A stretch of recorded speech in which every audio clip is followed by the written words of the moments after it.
Hitting second and third base, number 5, David Wright.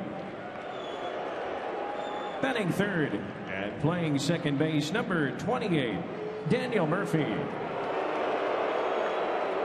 Hitting cleanup in center field, number 52, Yoenis Cespedes. Batting fifth, first baseman, number 21, Lucas Duda. Catching and hitting sixth for the Mets, number 7, Travis d'Arnaud. Batting seventh, number 30, the left fielder, Michael Conforto. Hitting eighth and shortstop, number 4, Wilmer Flores. Pitching and batting ninth for New York, right-hander, number 48, Jacob deGrom.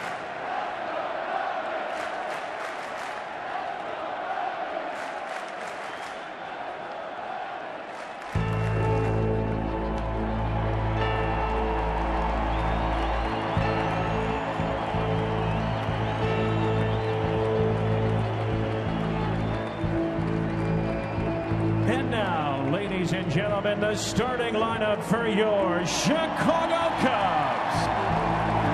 First, the manager, number 70, Joe Maddon. Leading off in center field, number 24, Dexter Fowler.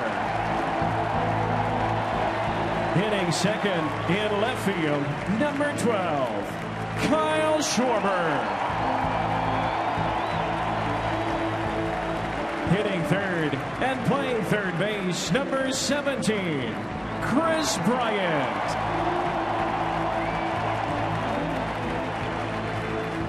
Batting cleanup, first baseman, number 44, Anthony Rizzo.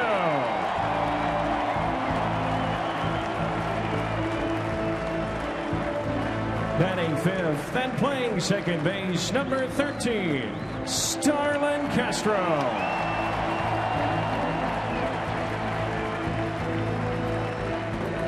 Hitting sixth, number 68, right fielder, Jorge Soler.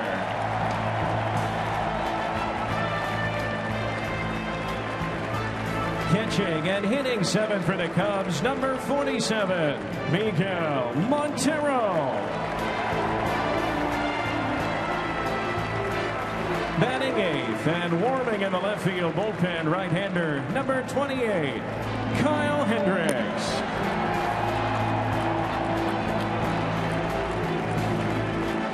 Batting ninth, the shortstop, number 9, Javier Baez.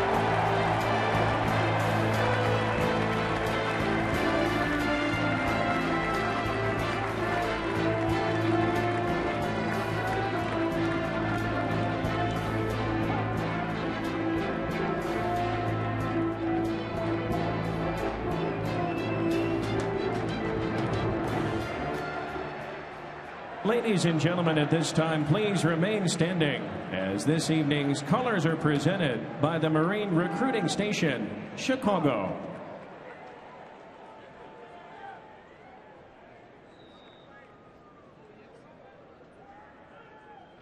And now, ladies and gentlemen, please join Wayne Mesmer as he honors America with our national anthem.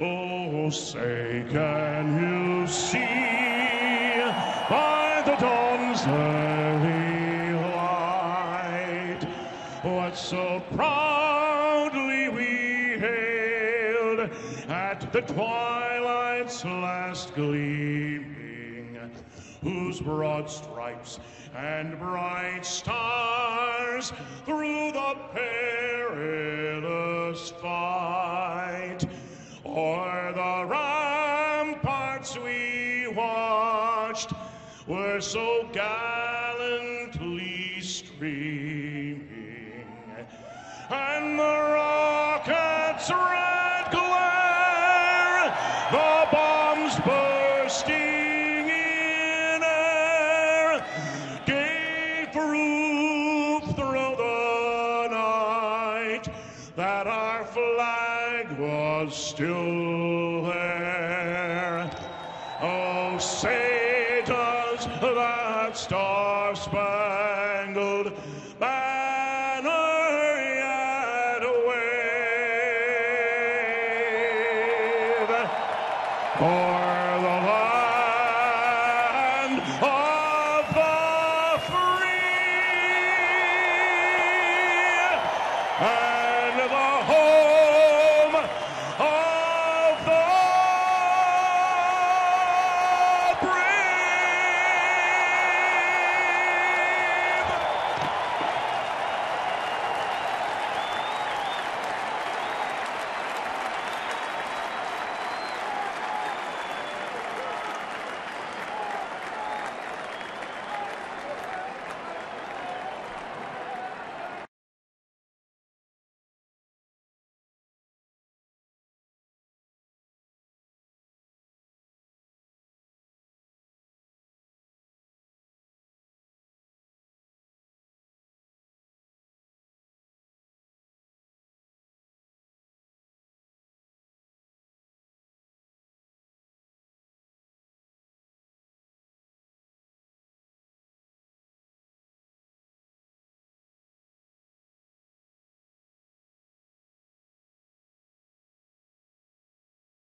the catch. That's in the air to right. That ball is gone. Murphy has struck again. The Mets are 2 wins away from the World Series.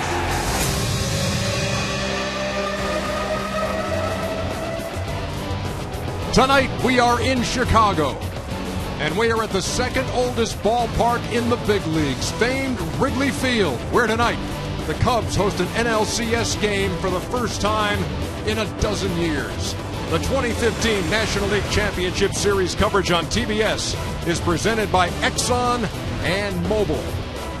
It's Game 3 in a best-of-7, which the Mets have a 2-0 lead over the Chicago Cubs. Good evening, everybody, and welcome to Wrigley Field. I'm Ernie Johnson. This is Ron Darling, and this is the Iron Man, Cal Ripken. So the Mets lead the series, and here's why. Their starting pitching has been better. Daniel Murphy having an out-of-body postseason at this point, and there's a Chicago native who hits leadoff for New York. Yeah, Curtis Granderson has done it all in this postseason. He's driven in big runs. Well, maybe not all. He hasn't hit a home run yet. But he's also stolen bases. Here he steals second, and then decides that's not enough, so let me just go ahead and steal third right here. He's scored runs, and he also flashes a leather right here, pulling a home run back from Chris Coghlan. One thing I really like about Curtis in the postseason is during the season, he struck out 1 out of every 4 times. In the postseason, 1 out of 24. He's seeing a lot of pitches deep in the counts, which really helps the Mets offense. You know, Ronnie, I guess the easiest way I can put this for Chicago, the Cubs have to win. How do they do it? Home runs. They've got to hit home runs. You're talking about a team at this ballpark. Joe Maddon said they've got to get a lead. How do they get a lead? Well, this Cubs faithful this year has fallen in love with this team. Why? Because they're young and because they're sluggers. They hit the ball out of the ballpark. If they do that and start doing that, they'll be able to get back in this series. Think about it this way. The last 33 games that they have played at Wrigley Field, they have won 25 of them. They need that to continue tonight. Kyle Hendricks gets the ball for Chicago tonight. He beat the Mets back in June. Meantime, the Mets send Jacob deGrom to the mound. He's 2-0 this postseason, but this year 0-2 against the Cubs. You guys have waited long enough. You ready? Let's play ball. First pitch coming up next.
Welcome back to Chicago. Game 3 moments away here on TBS.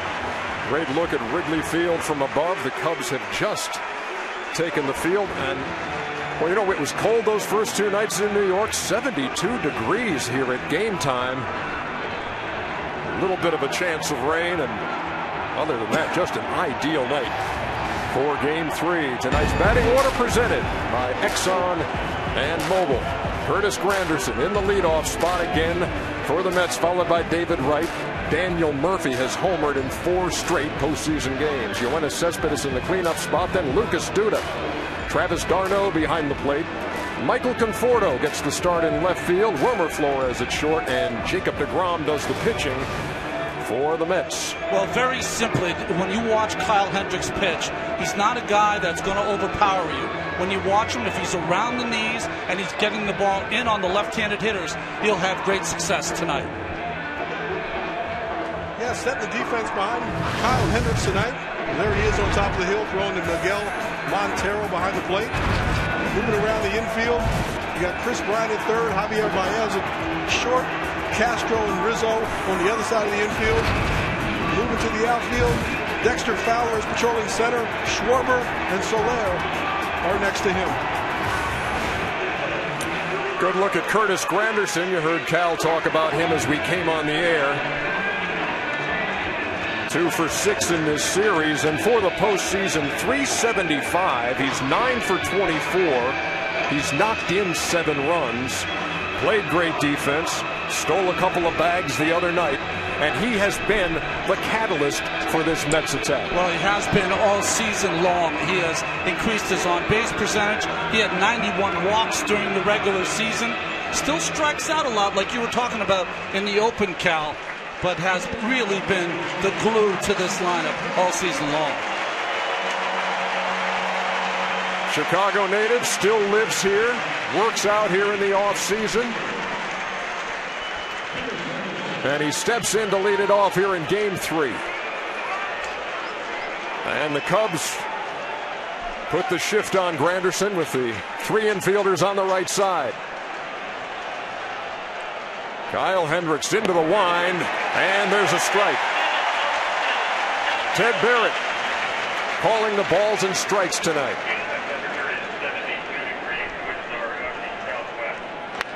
On the ground and past Baez into left field.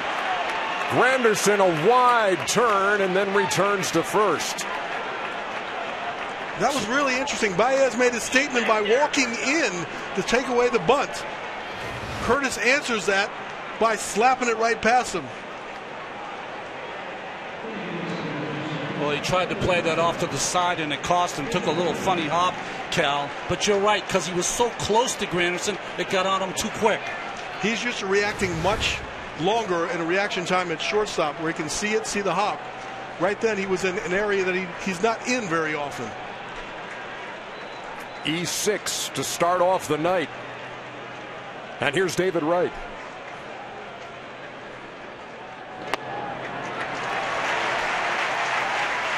Well, I was going to say, Hendricks is a ground ball pitcher. He's got to have his defense impeccable for him to have success.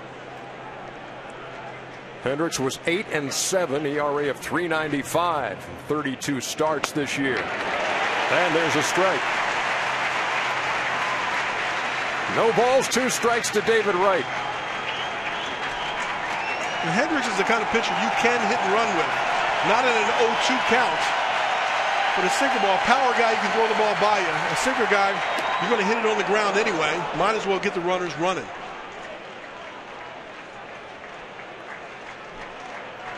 There's a number that lets you know that he gives up a lot of ground balls.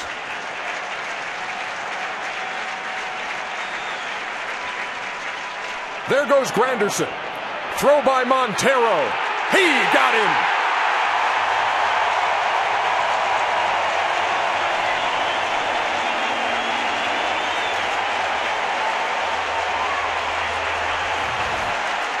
I thought he got a good jump. He takes a peek in there, and it looks like he's going to sneak in there. But watch the foot of the infielder. He never gets to the bag. And there's the reason it's hard going in head first. Everybody wants to, but you can't get your hand in there through the foot that's in front of the base. Line by right into left field. First hit of the night for the Mets. Let's go down to the field. Matt Weiner. Matt. Hey, AJ, Kyle Hendricks is not going to light up the radar gun like some of his Mets counterparts in this start, but he's been effective in his first full season in the majors in large part because of his command and what's inside his cranium.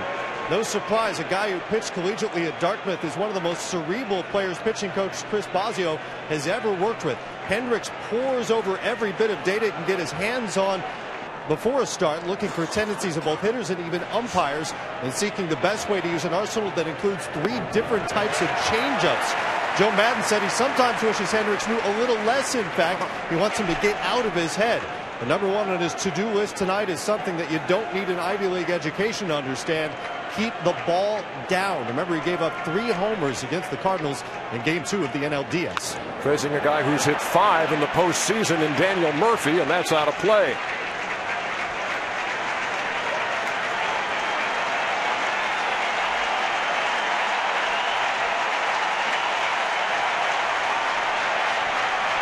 Murphy has homered in 4 straight games, and he's been hitting them off some of the best in baseball.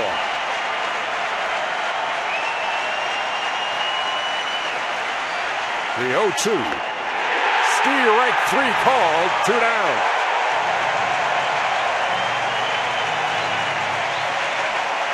Joe Madden told us before the game, if Hendricks is going to have a lot of success, he's got to get that ball in on the lefties. That's the one he throws right at the hip. It's a 2-seamer, and it'll come back over the plate. Murphy caught watching. Here's the cleanup hitter, Yoenis Cespedes.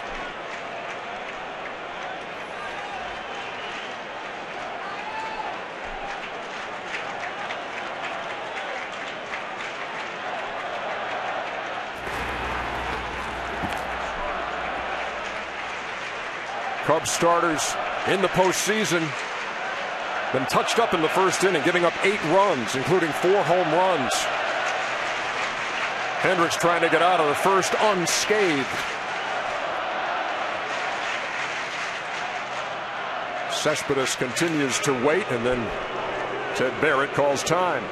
You know, David Wright is not a big stolen base threat, but he did go earlier in the series, and he got a successful stolen base. So you got to pay attention to him. He can get a jump over there. Personally, I would run less at this ballpark tonight. The wind is blowing out. You don't want to run yourself out of any innings.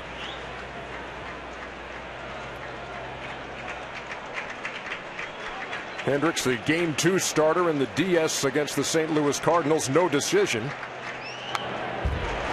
but did lay down a big safety squeeze that scored a run. To add to your point, Ronnie, you got Cespedes at the plate right now. Yeah. Stay close to first base. Let him have a swing at it. Let him have 3 swings at it if he needs it. Chevrolet pitch tracks with the arsenal for Kyle Hendricks. Cespedes waiting.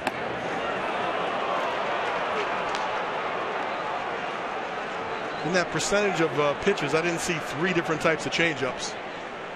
A lot of fastballs because it's a sinker, and you're going to establish the sinker, but you're going to keep him off of that sinker by throwing the changeup. Cespedes just 1 out of 8. There goes David Wright. There goes a ball into the gap in left center field. That's going to roll all the way to the wall. David Wright around third. He will score easily, and the Mets are on the board first.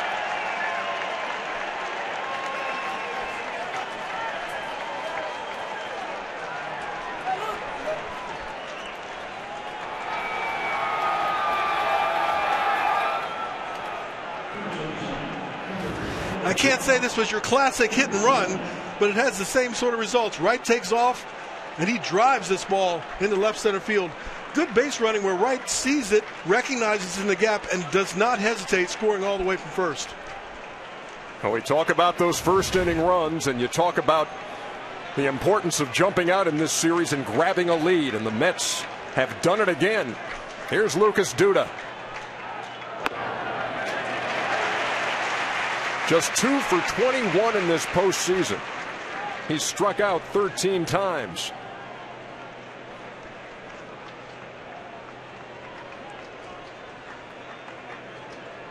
Cespedes edges away from second, and that misses. He faced a lot of strikeout pitchers too. If you want to think about the quality of starters that he's faced during that time.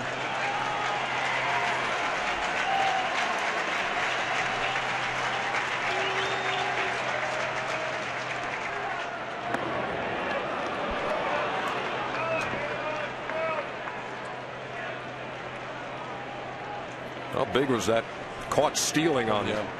Curtis Granderson now. He reached on an error by Baez to start the game, thrown out trying to steal. David Wright with a single, and he came around to score on the double by Cespedes. Duda way out in front of that one. 2-2. Well, that's what you'll see from Hendricks. Anytime he's in a hitter's count, he will change speeds, go a little softer.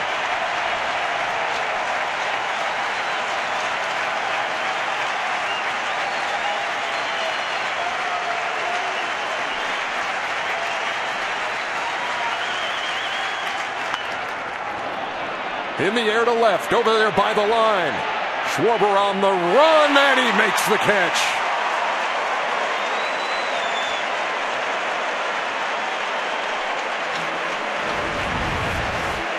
Has some folks holding their breath here. A lot of times that ball will drift back in, and it did there, but Schwarber made the play. But the Mets get on the board.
Schwarber and Chris Bryant.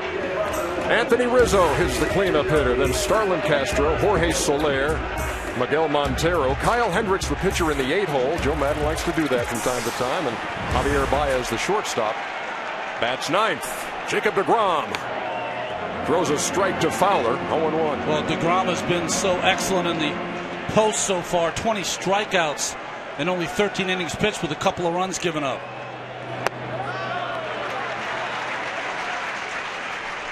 I like that from Jacob, showing his changeup right away. Trying to establish that as a pitch, just like you're trying to establish your fastball.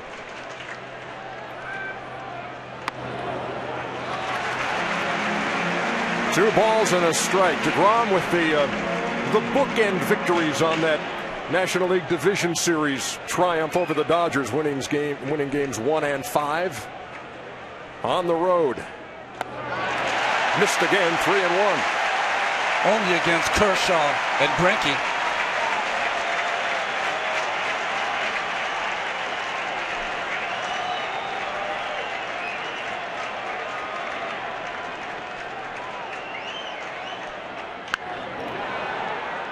Fouled out of play and a full count to the Cubs leadoff hitter. Fowler 296, a couple of home runs, 3 runs batted in this postseason. Stays alive. This is a Chicago team that won the last 8 games of the regular season. Went to Pittsburgh, won the wild card game. Lost game 1 to the Cardinals, then won 3 in a row. So they had won 12 out of 13 coming into this series, with the Mets holding serve in the first 2. Strike 3 called to Fowler. Quick word with Ted Barrett. A nod of the head. And back to the dugout. Yeah, this is a big pitch to get if you're DeGrom. Not so good if you're Dexter. It looks borderline down. And I'd say that probably is a little down to start off the game. Right down the middle of the plate, but still a little low. The last time these fans here at Wrigley saw Kyle Schwarber in front of them, he hit a titanic home run onto the top of that new video board scoreboard out there in right field. And that is a poke, boys and girls. 0-2. Well, this is what they've been doing. Here's the board you're talking about, Ernie. That's what they've been doing to Schwarber. Almost all breaking pitches. Curveball to start, change up second pitch. When you get him in a defensive position, 2 strikes, then you can start to elevate the fastball. But you got to be still careful with that fastball down the strike zone because he's quick enough. And we saw that against Harvey, where he shoots a ball straight back up the middle.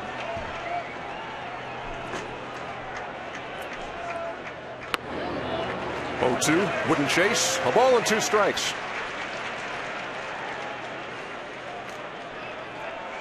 Well, Flores was the one that caught that ball that went through the box of Harvey, so up the middle.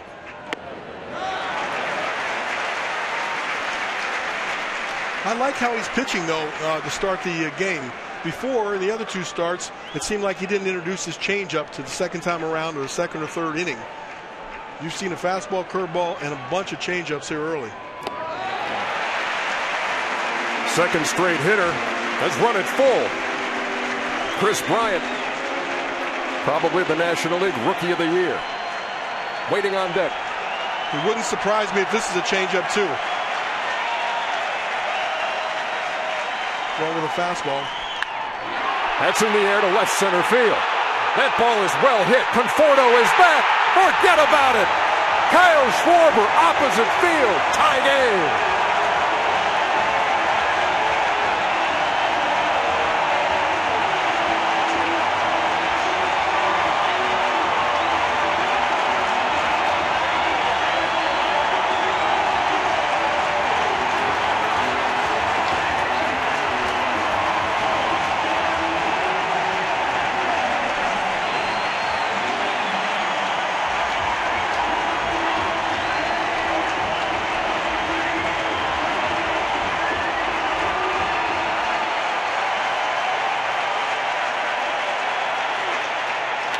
With the crowd still roaring, Bryant to right field. Granderson on, makes the play for the second out.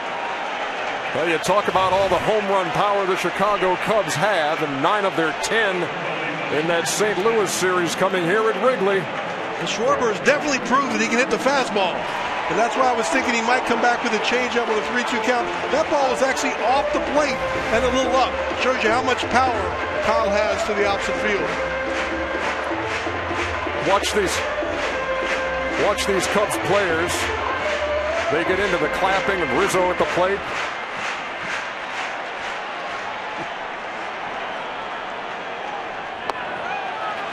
This is always a loose bunch. Joe Maddon done a tremendous job with a young team, but I tell you what, they have rallied around him and have played great baseball to the tune of 97 regular season wins. Joe's shaking his head. Just like the last game, he thought some of Syndergaard's pitches were low. He thinks some of the pitches from DeGrom are low in the strike zone or out of the strike zone.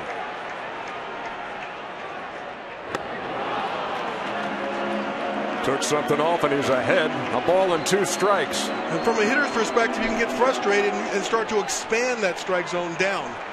If he can, you got to stay disciplined and waiting for the ball that you want to hit. I know it sounds hard. You don't want to get rung up on a pitch. You think it's better if you swing at it. I mean, he was off on his front foot, kind of just poked it out there 370 feet away.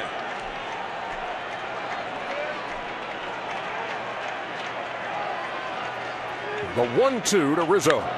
Just reached out and slapped it into left. Base hit.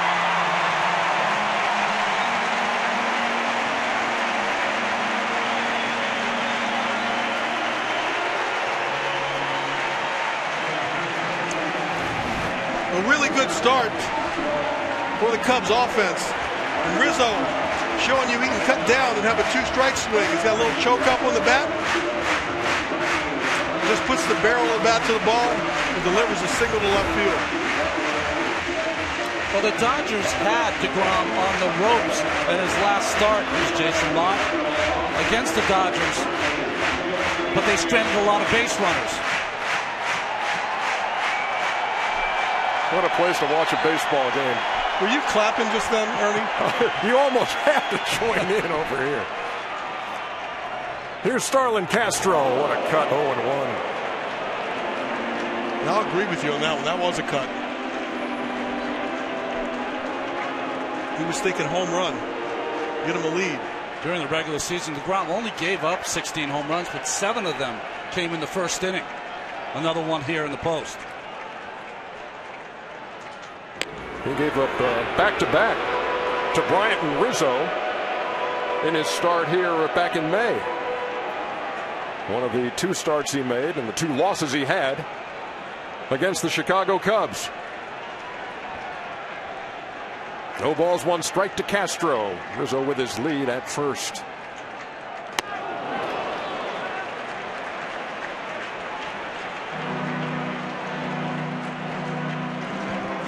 It's like DeGrom said, I tried mixing in all my pitches. I'm going back to country hardball now.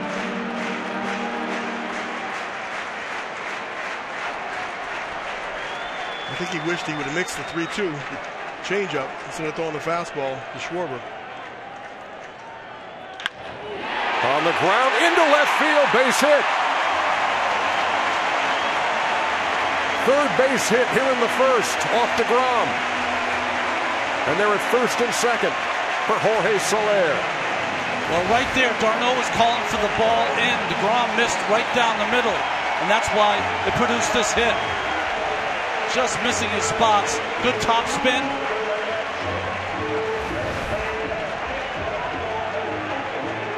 He's missed up, he's missed down. Doesn't have his great fastball command yet.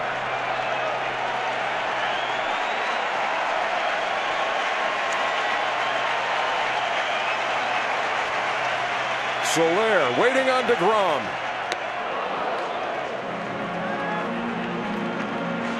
Joe Maddon was asked today why Soler instead of Coughlin in right field. He said with the wind blowing out, Soler, when he hits it, usually goes out of the ballpark. He's 5 for 11 in the postseason. He's hit a couple of home runs, knocked in 4 runs, and walked 6 times.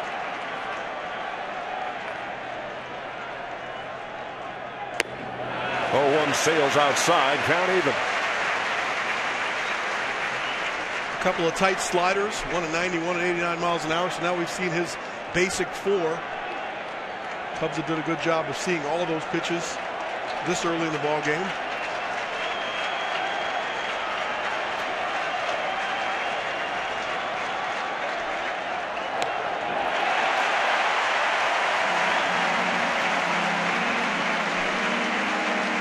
Trying to execute the game plan of going soft against these young Cubs hitters. Hasn't worked so far.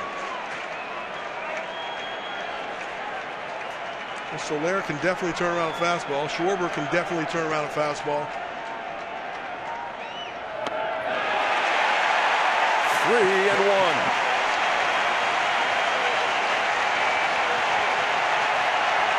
They've been very patient, too. Fowler got called out on a questionable third strike. Could have been ball 4.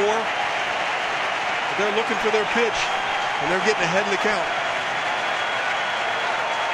27 pitches here in the first inning for Jacob deGrom.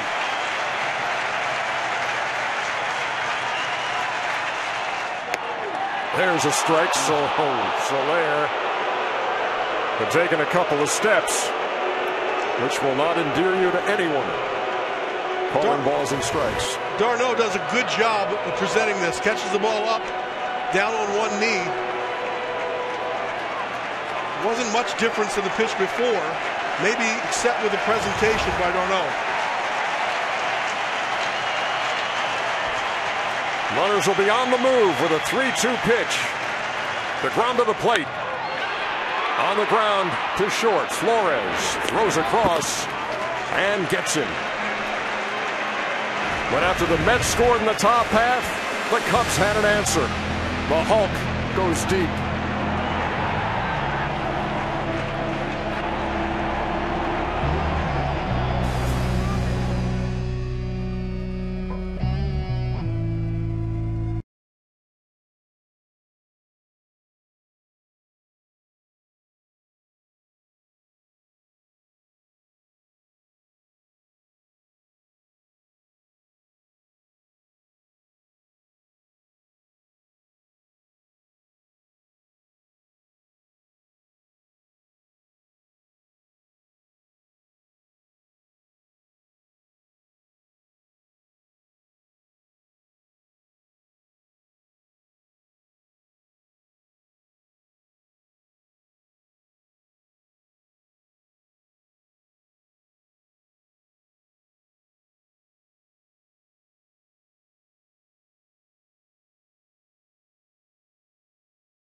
Everything Goodyear has learned making tires that go the distance inspires what they roll into yours. Goodyear, more driven. All right, let's go to the top half of the second inning here in Game 3. Travis d'Arnaud leads it off against Kyle Hendricks. He gave up a run in the top half of the first, but his mates got one back with the Schwarber home run.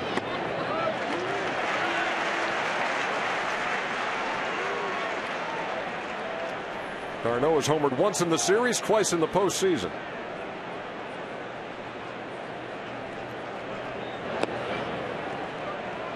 might be the first breaking ball we've seen from Hendricks so far. We had him before at 73% of his pitches are fastballs, but he cuts his fastball. He'll sink it. Many variations off that fastball. On the ground and into center field for a base hit. Darno just out of the reach of Baez into left center. And the leadoff man aboard here in the second.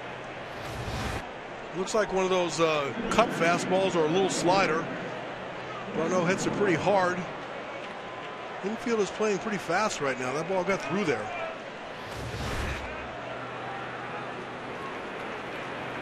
Here's Michael Conforto. 3 Cubs on the right side of the infield.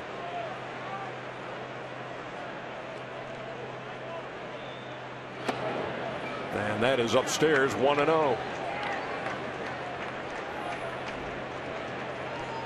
Conforto only has 1 hit in this postseason. It came at Dodger Stadium and dented the foul pole in right field.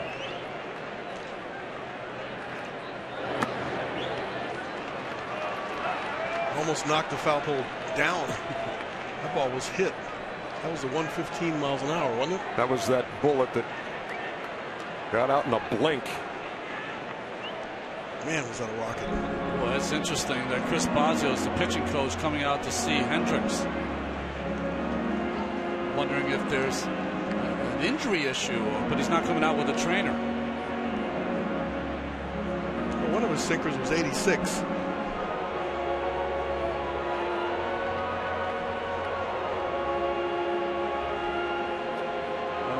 Hendricks is one of those pitchers that has to be so precise. Can't get behind in the count. And I think maybe that Basio's trying to remind him, because Joe Madden will get up that bullpen as quick as he thinks someone's in trouble. Basio, a guy who's got a no-hitter to his credit, back with the Mariners in 1993. Thrilled his dad Lou out there in Sacramento. Has his talk with Hendricks. And now a 2-0 to be delivered to Conforto. But first, a throw over.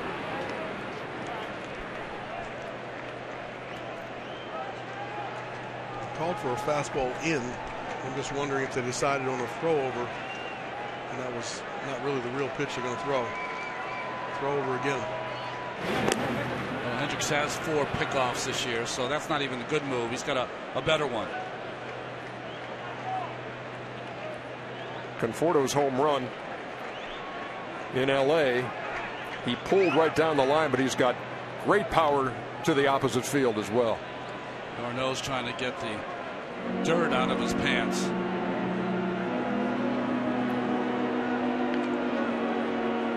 Was it a dirt or a belt issue?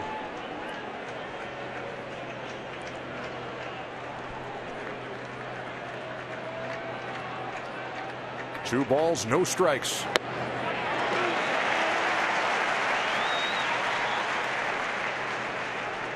And that's 85. That's a still sinker. Taking a little off his sinker to get the break a little more. You're just so used to seeing 95 or plus. It's unusual.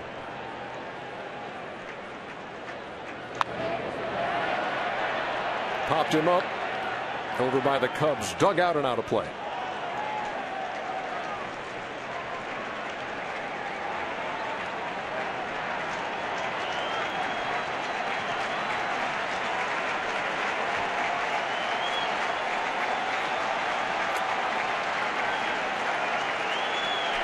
Conforto could very well be the everyday left fielder next season for the Mets. Coming back in there again. And just missed.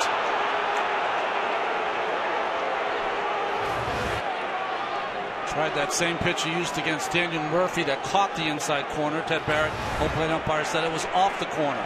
It's got really good comeback action. The left-hand hitter gives up on it, thinking it's inside. Runner going on the 3-2, and that pitch fouled past first. Well, DeGrom had a choice on a 3-2 count to throw his changeup to Schwarber. Opted for the fastball that cost him the homer. Here against Conforto, Hendricks went with the changeup, 3-2. You see the Mets running a lot right now. It's almost like they afforded the opportunity to take chances with a 2-0 lead. They're going to force the action a little bit, being away.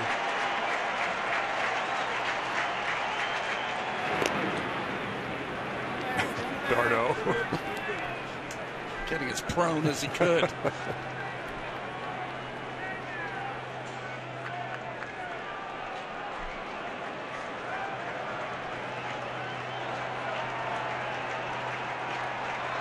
Hendricks to the plate.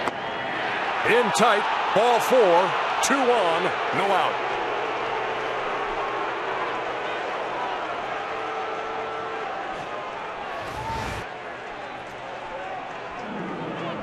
Again, that same pitch on our pitch tracks. You have it right on the corner. See Darno raise his hands up and take that pitch.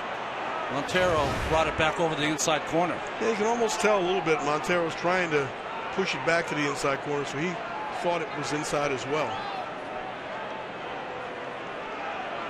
First walk given up by Hendricks. And here's the 8-hitter, Wilmer Flores. That's high, 1-0. Yeah, sorry. A lot of high sinkers, Ronnie. Yep. That can't be a good sign. No, if your sinker is described as high, you have missed. 1-0. On the ground to short. Baez will get the force at third. 1 down.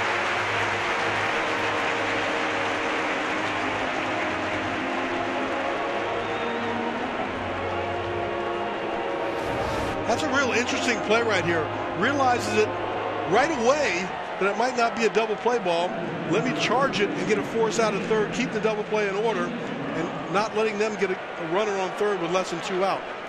A really heads-up play by Baez. Brings up the pitcher, Jacob deGrom. He's not a bad hitter for a pitcher. Like the highlight of his college career with the Stetson Hatters was in the conference tournament down there in the Atlantic Sun against Florida Gulf Coast, and he took Chris Sale deep. Just ask him, he'll tell you. That bunt is foul. Montero jumped out like a cat, threw it down to third, but it was immediately called foul by Ted Barrett. Yeah, it's definitely foul. It's behind the plate. Barrett has a good angle on it. Ooh, in tight. 1-1. Trying to come inside with that fastball. When you're bunting, a lot of times you're draped over that plate, trying to make sure you can get it down, especially when you're trying to bunt it to the third baseman, which deGrom is trying to do. Squares again and fouls it off. 1-2.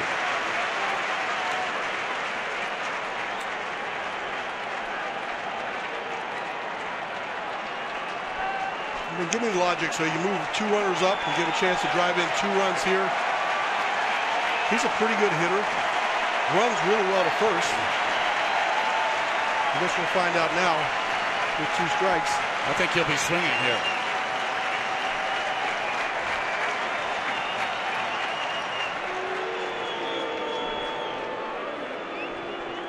deGrom's not the only Mets pitcher who can handle the bat.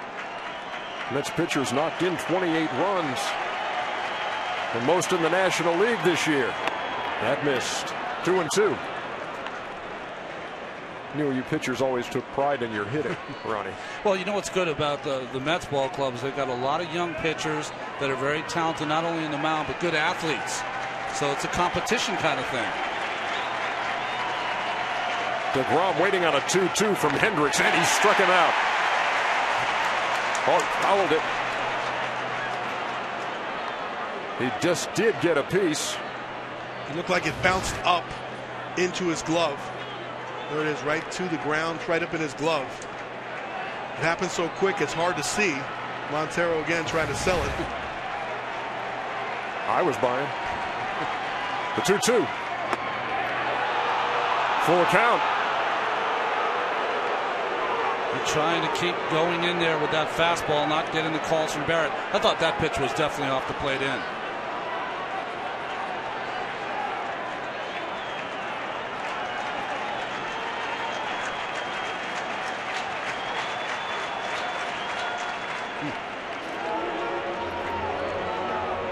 Here in the second inning, a mound visit from his pitching coach. Now a visit from the catcher Montero. I mean, very rarely do you see a catcher come out, a 3-2 count, to a pitcher at the plate. There's no first base open. There's no other factors here. It's going to be a sinker. Whether it's going to be in or away, that's the question, I suppose.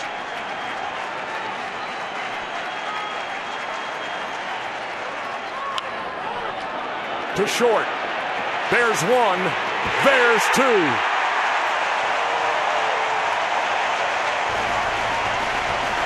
Hendricks coaxes a 6-4-3 out of DeGrom.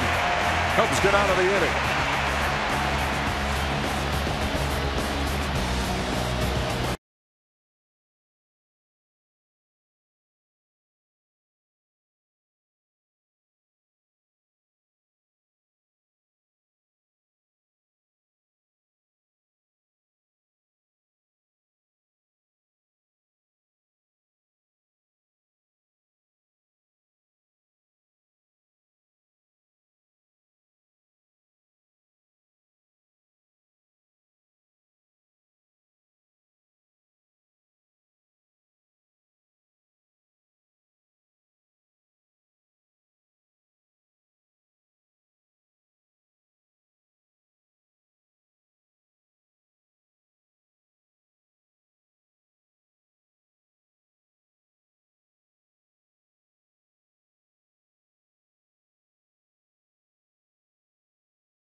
The Wrigleyville rooftops across the street. You know, we have a guy on our crew who's actually named Andre Dawson. No relation to the Hawk. But he was telling me today he was so pumped because it is Chevy Truck Month. Time to make a strong decision like choosing a Chevy Silverado. Chevrolet proud to be the official vehicle of Major League Baseball. Miguel Montero leading it off in the bottom half of the second in a tie game. That is tapped foul up toward first. Brandon Hyde, the first base coach, will flip that to a lucky fan who will never forget it.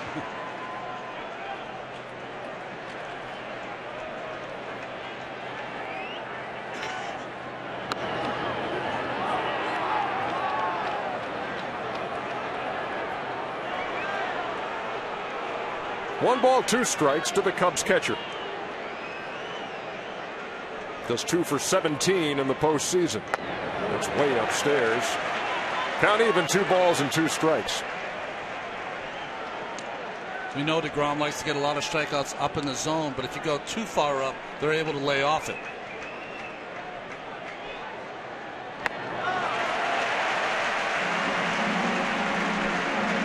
He's thrown a number of changeups, but hadn't found the feel for it yet. Hadn't got the action.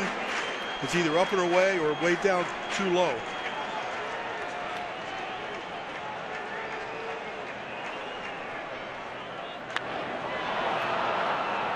In the air, shallow right. Randerson is called off by Cespedes for out number 1. Hey, Sam Ryan, what's happening down there? Hey, Ernie, well, you talked about Jacob deGrom's 2 division series starts against the Dodgers in Game 1 of that series. He was dominant, 13 strikeouts. In Game 5 of that series, he really had a battle. He had to work hard for those outs most of the game. And that's something he told me he probably wouldn't have been able to do back in April. He really learned how to pitch this season, late in the season, when he didn't have his best stuff. Also, keep an eye on the catcher, Travis d'Arnaud. He's told me when he's not locating that d'Arnaud will really set up in the center of the plate rather than on the corners, and sometimes his wildness will lead him to the corners. So keep an eye on that, guys. Here's the pitcher, Kyle Hendricks. Thanks, Sam. Hendricks batting in the 8 hole. Joe Madden likes to do this from time to time. Well, he did it all in the beginning of the year because he had Addison Russell, who he wanted to have a hitter behind Addison Russell in the 9 hole so that Addison will be pitched to. Very difficult hitting that 8th hole in the National League. You very rarely get challenged because the pitcher's hitting next. Trying to do the same with Baez tonight.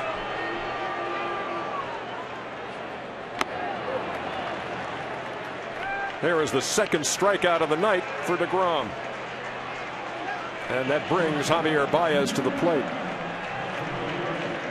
Well, Joe, to further that point, he thinks there's 2 positions where you can develop a young hitter in a National League lineup. 2nd, where you have the protection for the 3rd hitter, and 9th, where then you have the top of the order coming up behind as a protection.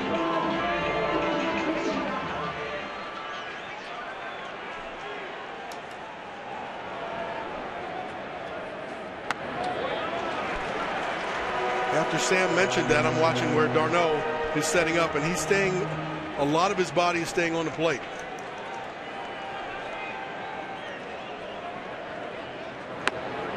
Took something off pretty. 1-1. When you have good stuff, the catcher can afford to sit more to the middle of the plate. And the movement of his fastball probably won't end up on the middle.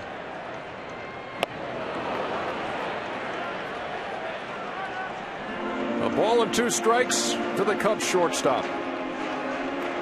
If you're new to the series, Baez getting the start because the everyday shortstop Addison Russell went down in the NLDS against the Cardinals with a hamstring. And DeGrom strikes out the last 2 here in the 2nd. We head to the 3rd. Game 3 is tied.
It's time to know the difference, presented by Belvedere. We're going to see Daniel Murphy up this inning for the Mets. And what a postseason he's had, right? It's just unbelievable. He's hit some nasty pitches. That was a pretty good pitch from Marietta that he kind of golfed just inside the line.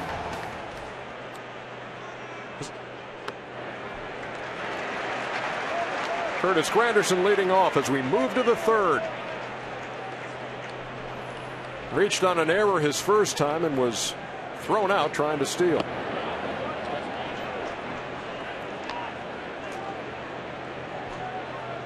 You see that shift, and it's the Lone Ranger over there on the left side, Baez, who made the boot in the first. With a couple of fake bunt attempts and an attempt actually to bunt, has brought Baez into the grass with less than 2 strikes. Drilled foul by Granderson. Stays 1-2.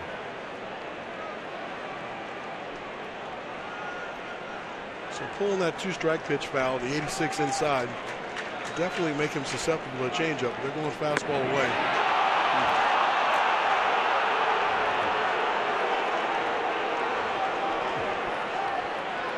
The steely stare of Joe Madden as the count moves to 2-2, and then Granderson goes down swinging for out number 1 here in the third.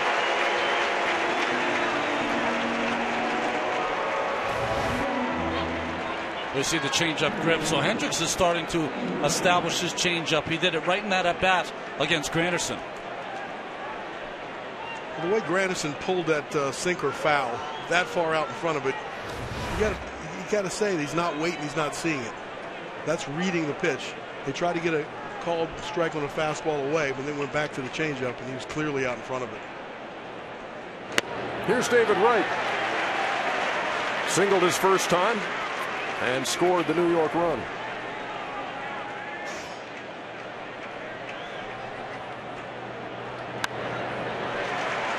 Well, look at that, right off the thumbs and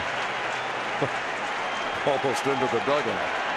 There's that Chevrolet Pitch Tracks Arsenal. That's the opposite reaction. You got to go back in there again.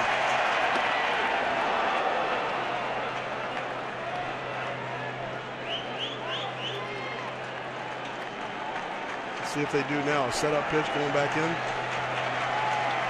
One of the changeup. Third strikeout of the night for Kyle Hendricks. Well, the one thing that Hendricks can do that you don't see many right-handed pitchers do, when he throws that changeup to right-handed hitters, he'll cut it a little bit. So the ball is moving away from right, not back into it. Very unusual. So that's the 3 different type of changeups we were talking about earlier. By having different pressure on different points, you can make it either go away from a lefty or away from a righty. Here's Murphy, who took a called third strike his first time.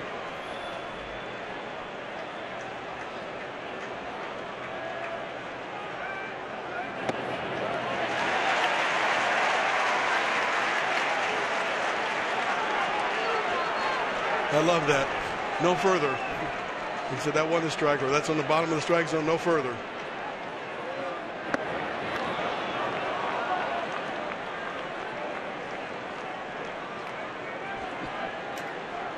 Where do you pitch him? Can't right now. Outside the strike zone. It's just one of those, it's one of those times where he's filling every zone. And this ball is drilled to right center field. It is deep. Man alive, Daniel Murphy has homered for the 5th straight postseason game. Unbelievable. Must have threw that one in the strike zone.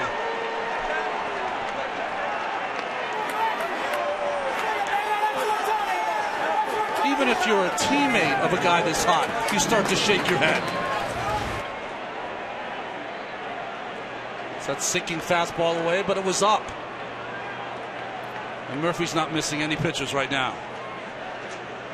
He said the other day, well, I'm just seeing the ball really well right now. And that's traveled from New York here to Chicago. 6 home runs, 9 runs batted in. in this postseason. Murphy can get on streaks where he's red hot, but they're base hits. They're never home runs. 14 this year was his career high. Here is Cespedes.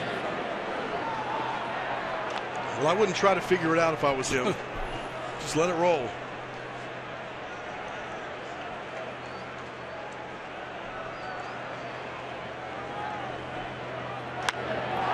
Cespedes launches to straightaway center field. Fowler is back on the track, leaping, and he makes the catch.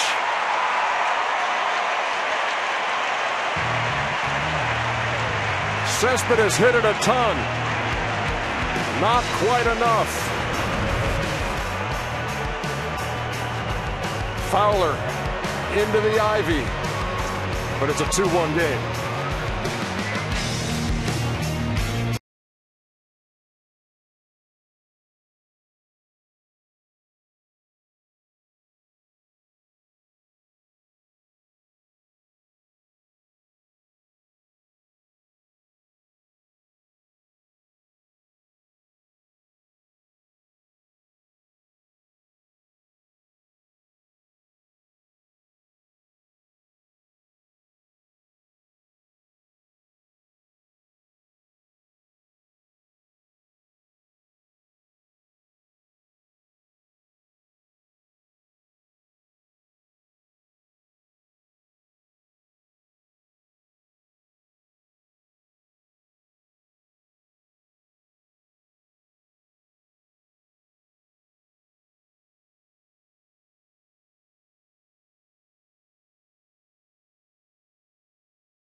Tomorrow in the ALCS, the Royals will try to put away the Blue Jays on FS1 after that 14-2 win today.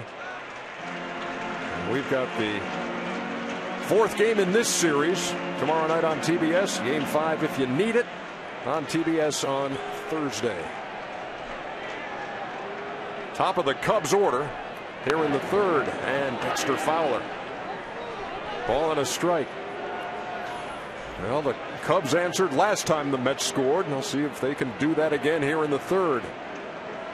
After the Daniel Murphy home run in his 5th straight game, tying the mark held by Carlos Beltran of the Astros in 2004, homering in 5 straight postseason games. Popped him up, David Wright. 1 down. Well, like Murphy needs any more incentive against right-handed pitching here at Wrigley Field. He's 24 for 48 with 5 home runs. Loves hitting here at Wrigley Field. DeGrom has suddenly found his changeup.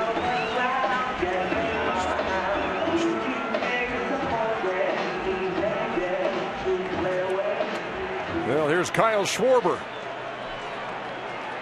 and put one in the seats in the opposite field his first time.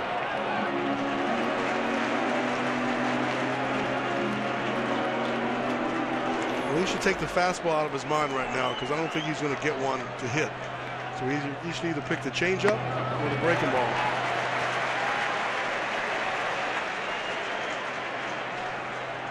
And this 2-0 count, more than likely a changeup.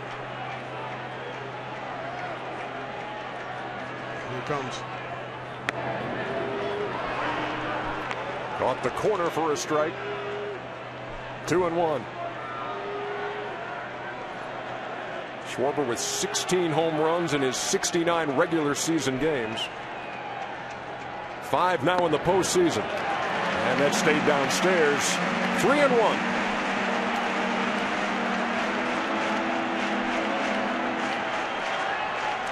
No way he's challenging with a fastball, is he? He is. Count full, 3-2. Kyle didn't believe he was going to. Chris Bryant waiting on deck.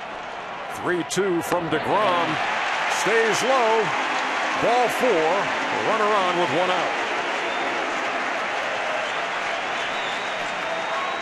It's strange. It's almost like you're going against your pitching DNA. DeGrom is a very aggressive pitcher. Loves to throw his fastball, and it's almost like they've taken it away against Schwarber. Schwarber's taking it away from him. There you go. Schwarber has. He looks at the other guys, Harvey and Syndergaard, throwing pitches to him, and he says, okay, he can get to my fastball. Here's Bryant. He set the Cubs rookie record with 26 home runs this year. 21 of them came here at Wrigley. Now that's a tough call for the home plate umpire to call that check swing. Ted saw some movement and called the swing.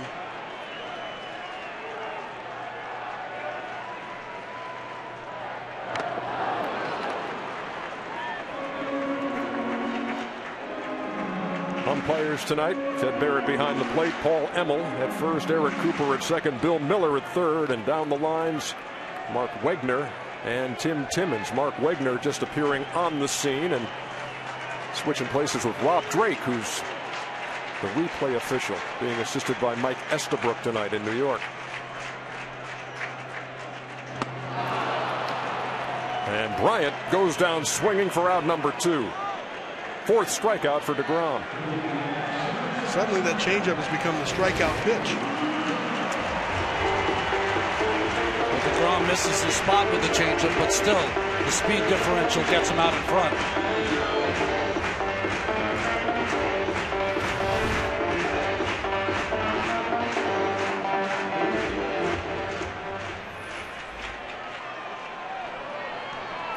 Rizzo with a good at bat his first time around, really battled DeGrom, and then eventually took a pitch low and away into left field for a base hit.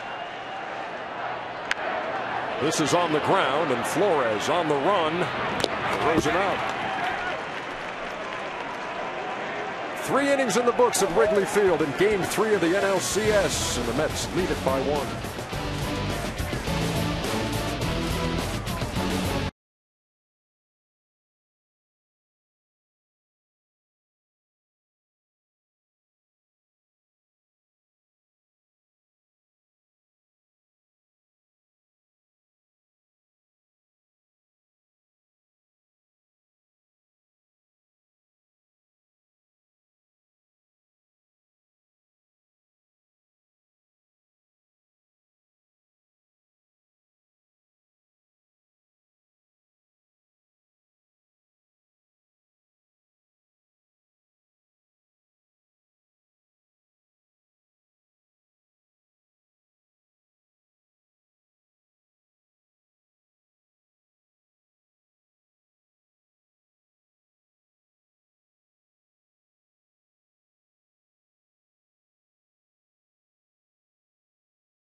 with your favorite team at the MLB.com shop.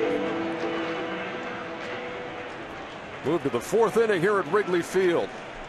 Not a whole lot of jackets, maybe a couple of hoodies and a few hats around here, but very, very nice conditions for Game 3. 72 degrees at first pitch. October in Chicago.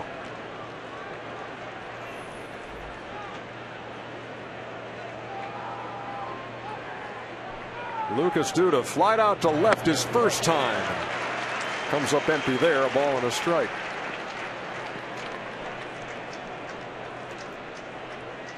They're not throwing him many fastballs either, Duda.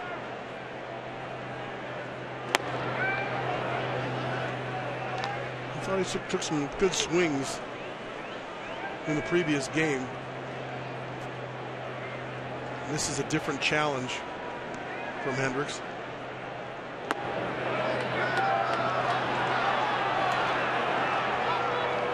Three balls and a strike as Duda leads it off here in the 4th. Travis d'Arnaud, the Mets catcher, waiting on deck. Lined into the shift and off the glove of Bryant. And so Duda is aboard with just his 3rd hit of this postseason. Moments ago, Matt Weiner with Cubs manager Joe Maddon. Joe, a little of everything from Kyle Hendricks so far, including a visit from pitching coach Chris Bosio in the 2nd. What's your assessment here? At that point, I just thought he was getting a little bit off kilter. He settled back down and threw the ball better after that. I thought his delivery was getting a little bit out of whack, so Bos went out there and straightened that out. Otherwise, not bad. I mean, that pitch right there, he got it up to Murphy. It's another home run. The guy's kind of unbelievable right now, but overall, I think he's throwing the ball pretty well. Kyle Schwarber told me before the game he had to get out of the habit of chasing pitches out of the strike zone. He worked a 3-2 count before the home run and then a walk. How happy are you with the adjustment? And then he chased the pitch out of the strike zone, hit a home run. That was about a foot outside. I was really surprised he's able to get to that. But I like the walk in the last at bat. He didn't chase the ball down. Thanks, Joe. My pleasure, buddy. Thanks. Thanks to Matt and to Joe. And Hendricks dealing outside. A ball and a strike. He's given up 5 hits. 2 runs. Has struck out 3. And Duda is the runner at first with nobody out. Clayton Richard is up in the Chicago bullpen. Joe Maddon was asked, do you feel bad at times getting the bullpen up so early? Does it affect your starting pitcher? He goes, I hope it affects him. I hope it affects him in a way that it'll be positive, and he'll go out there and say, hey, I got to start getting some outs.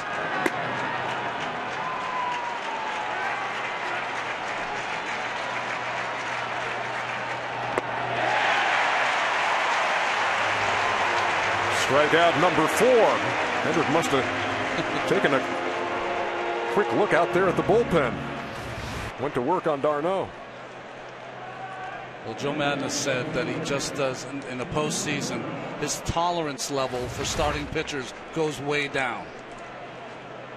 If they're not getting the job done, then he will go to that bullpen, unless it's Lester or Arrieta. There is a sense of urgency in the playoffs. Yes. Came on today. You asked me, Ernie. Cubs have to win today. One team coming back from 3-0 in Major League Baseball. Boston Red Sox. And well, you fall down 3-0 against this bunch in their arms. That is a bleak outlook. Here's Conforto.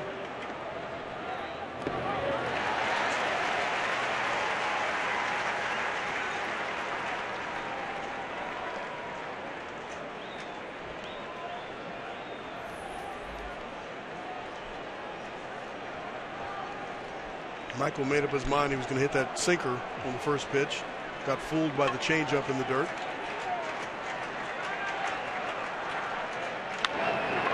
Line drive, throwback, late. Castro gloved it, threw to Rizzo, and Castro took a couple of steps like end of inning, but the throw just late. That was a good read. I think he got back in time. We're going to see it in slow motion here.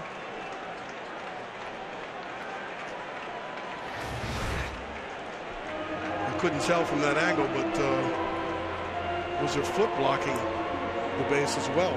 Madden and his staff are still trying to decide in the dugout. Montero's in front of the plate. Yes or no? It looks like he might have beat it back, but is Rizzo's foot blocking due to his hand? He got it in there. To challenge or not to challenge, and they will not. You got to remind yourself as a runner is that they had 3 guys on that side of the infield. Look at where the infielders are. So when you read the line drive, you got a pretty good idea if it's at someone.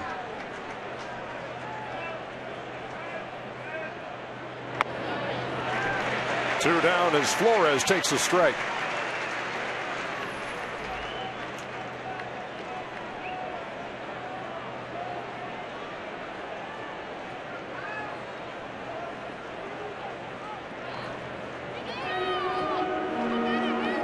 Flores reached on a fielder's choice his first time, wiped out in the double play.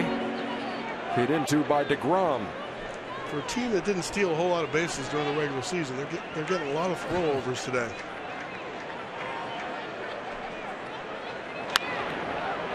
Into right field.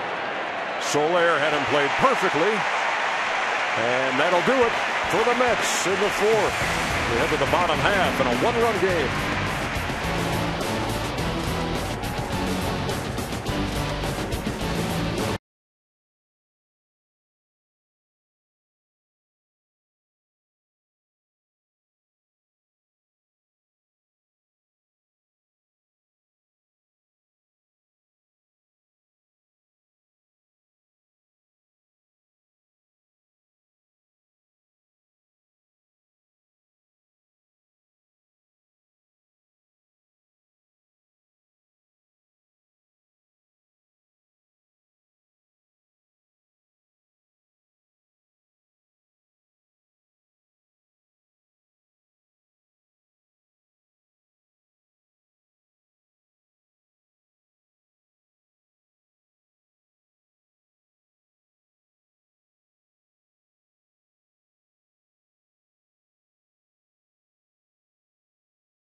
Hey, baseball fans, follow the postseason right from your phone with Team Stream by Bleacher Report. Get the latest MLB news, scores, and highlights all in the palm of your hand. Download Team Stream on the App Store or Google Play today. Just love it when the Cubs do that and Castro comes to the plate. Bottom half of the 4th inning against Jacob DeGrom. And they do a lot of different stuff. During their batting practice today, they had 2 giant speakers blasting music.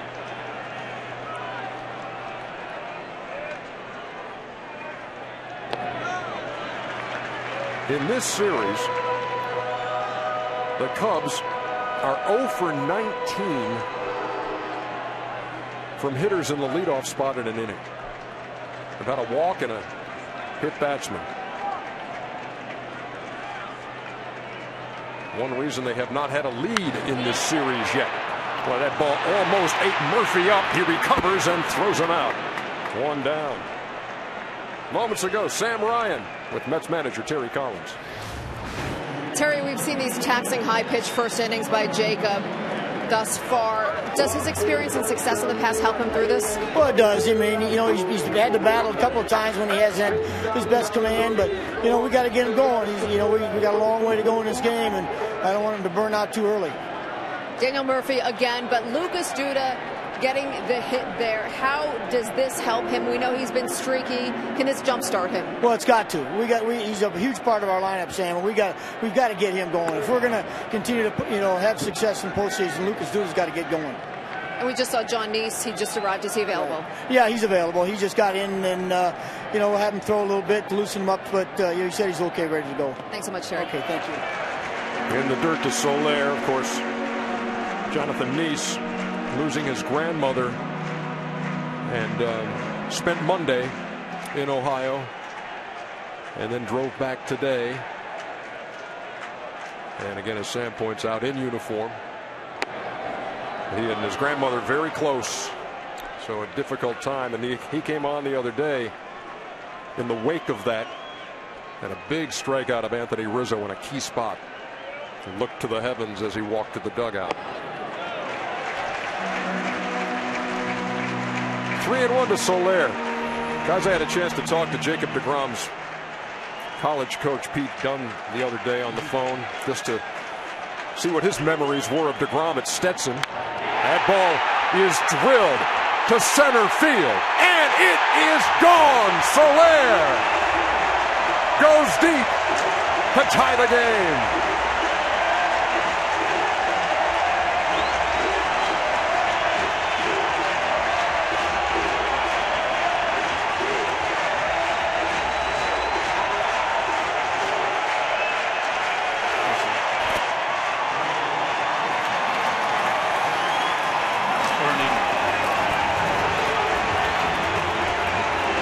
Talk about the Cubs needing to return to that magic of the long ball.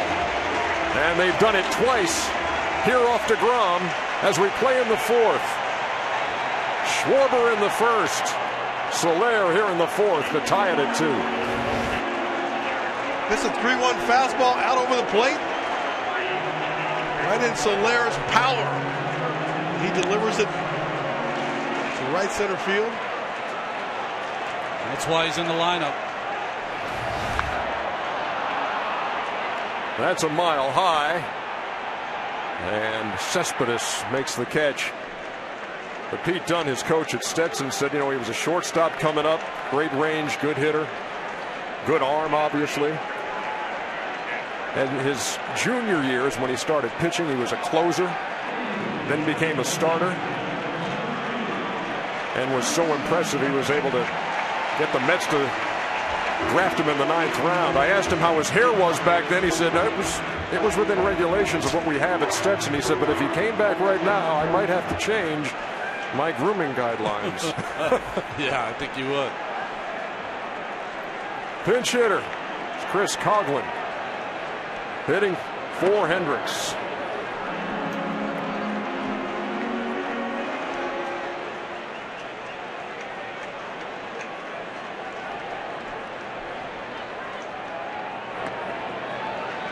That's the other thing about this move that Joe Madden makes when he hits the pitcher eighth, if he does want to hit for him. Yeah, he can hit for him earlier.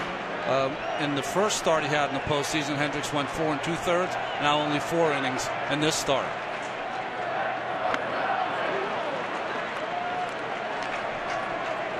Book on Coghlan is he's a good fastball hitter. And you've seen 3 breaking balls here to start him off.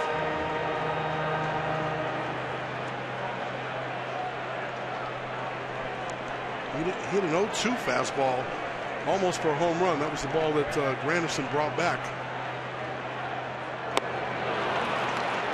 Well, deGrom makes quick work of Coghlan, but Soler took him for a ride.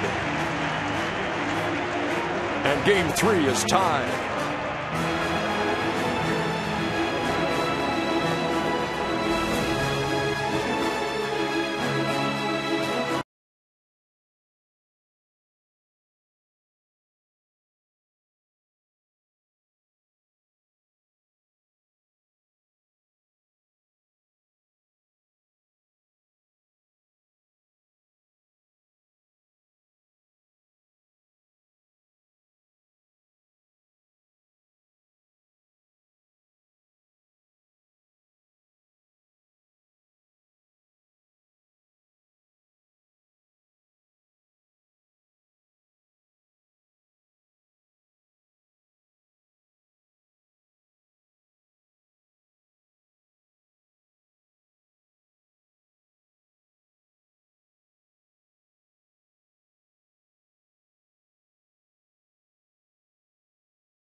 We move to the 5th at Wrigley.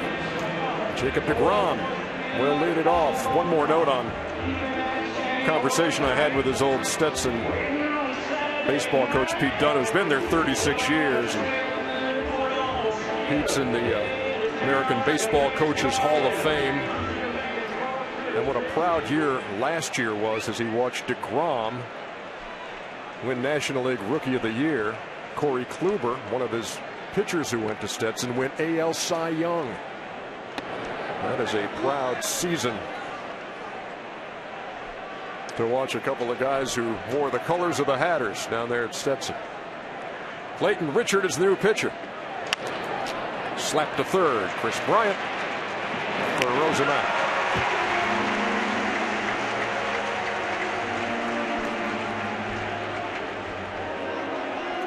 Well, Joe Madden opted for Clayton Richard here because 3 of the first 4 hitters are left-handed. Granderson stayed on deck circle waiting for deGrom to get in, giving him some extra time. I wouldn't think he'll face Cespedes, though, if that was the case.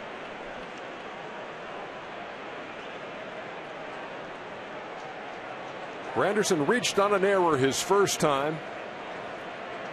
And was thrown out trying to steal second. And he struck out in the 3rd.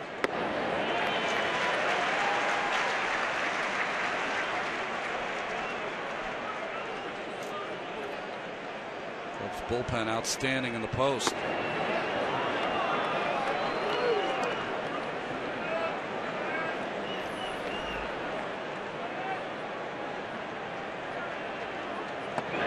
Up and in to the Chicago native. 2-1.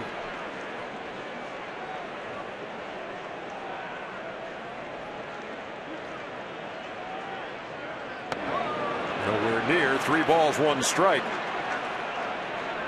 I like how Curtis has gotten into that crouch. Doesn't come out of the crouch. He's got a line where he doesn't swing at the high pitch.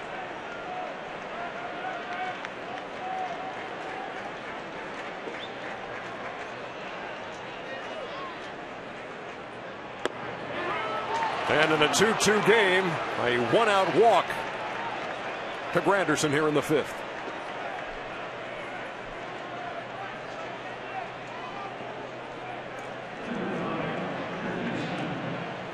Trevor Cahill getting loose in the Chicago bullpen. He's not getting loose for David Wright. I think he's getting loose for Cespedes.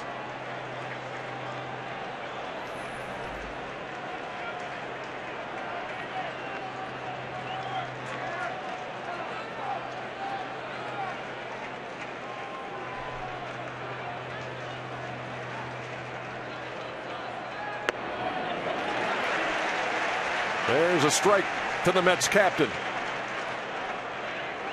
who singled and scored in the 1st and struck out in the 3rd.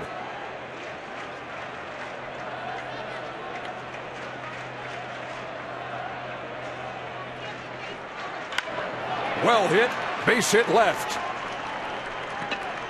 Granderson will stop at 2nd. 2 on, 1 out here in the 5th. David Wright hit that one right on the screws.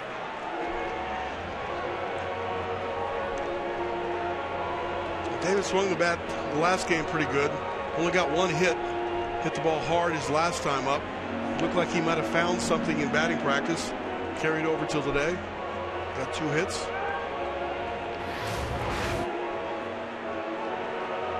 StatCast is powered by Amazon Web Services.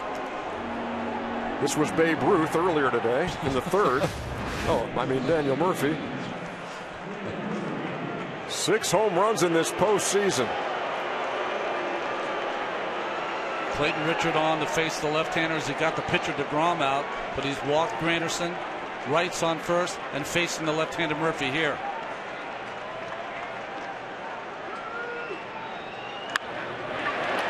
Bouncer. Nice play, Bryant. There's 1. There's 2. The Cubs go around the horn.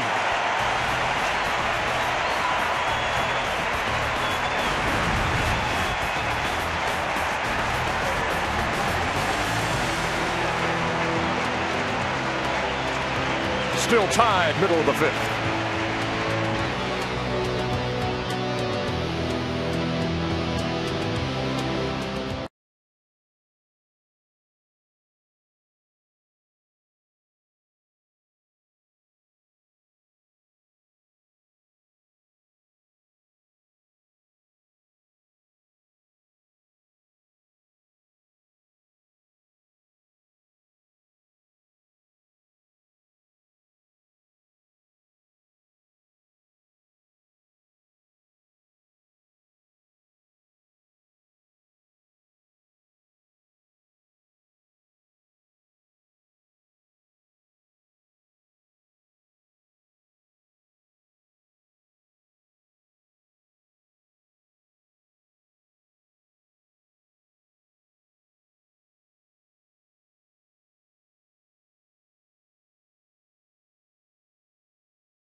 TBS is presented by Exxon and Mobil.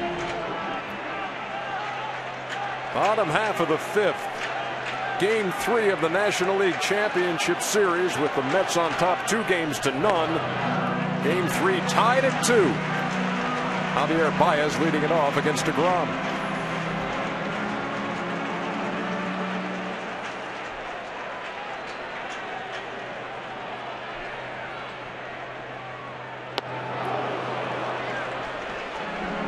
Baez, who homered against the Cardinals in the DS, had a home run swing there, but cut right through it. I think he has a home run swing on every swing he has.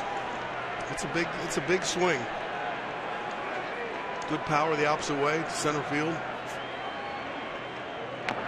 Tried to lay down a bunt with Wright well back at third. He had it if he could get it past DeGrom. Wright was 4 or 5 steps behind second base.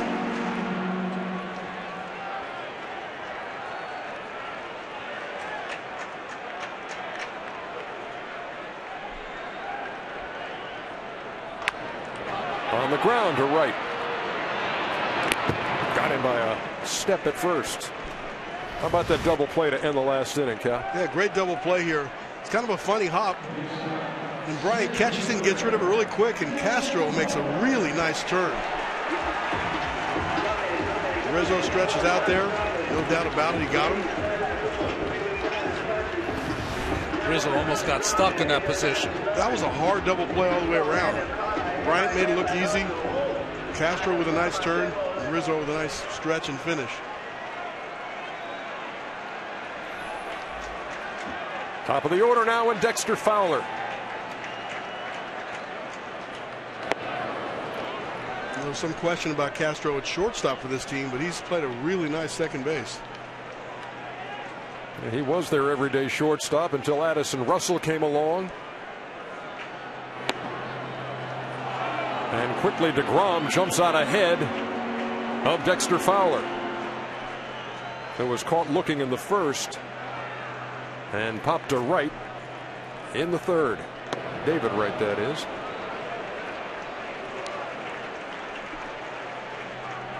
I saw some grumblings about Ted Barrett early in the ball game, but he's really settled in. He's not given the outside edge or just ball off the plate. He's been very consistent. A little tapper by Fowler. That came back into fair territory. And d'Arnaud made a nice play. 2 outs as we check in again with Matt Weiner. Hey, EJ, shortly after Wrigley Field opened more than 100 years ago, folks figured out that they could get atop these rooftops across Waveland Avenue and watch these games for free. Of course, enterprising business owners figured out a little while after a while they could pay for the privilege, and said they've been doing so ever since. For the first time in a dozen years, they're up here in the bleachers watching an NLCS game, a view unlike any other in the major leagues. The one downside, of course, your chance of getting a souvenir up here is pretty limited. Although in 2000, Glenn Allen Hill became the only Cub to ever hit a ball atop these bleachers, a shot estimated at 500 feet. Thank you very much, Matt. As you wander the friendly confines here, just history at every turn. And every seat taken tonight for Game 3. And then some. Yeah.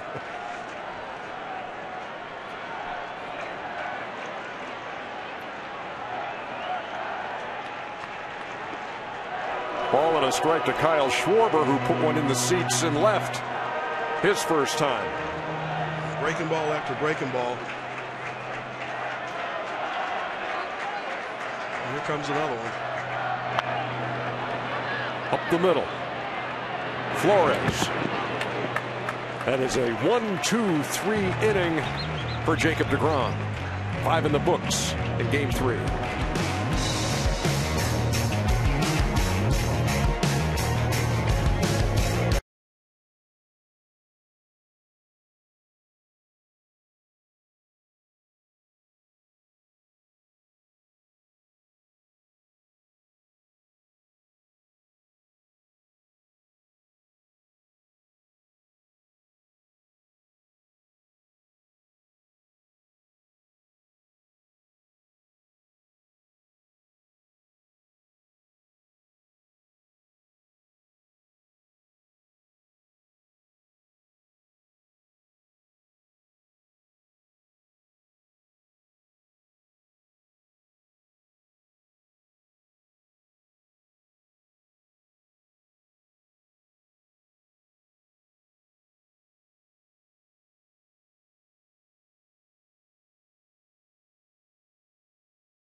Aerial coverage provided by Goodyear. Everything Goodyear has learned making tires that go the distance inspires what they roll into yours. Goodyear, more driven.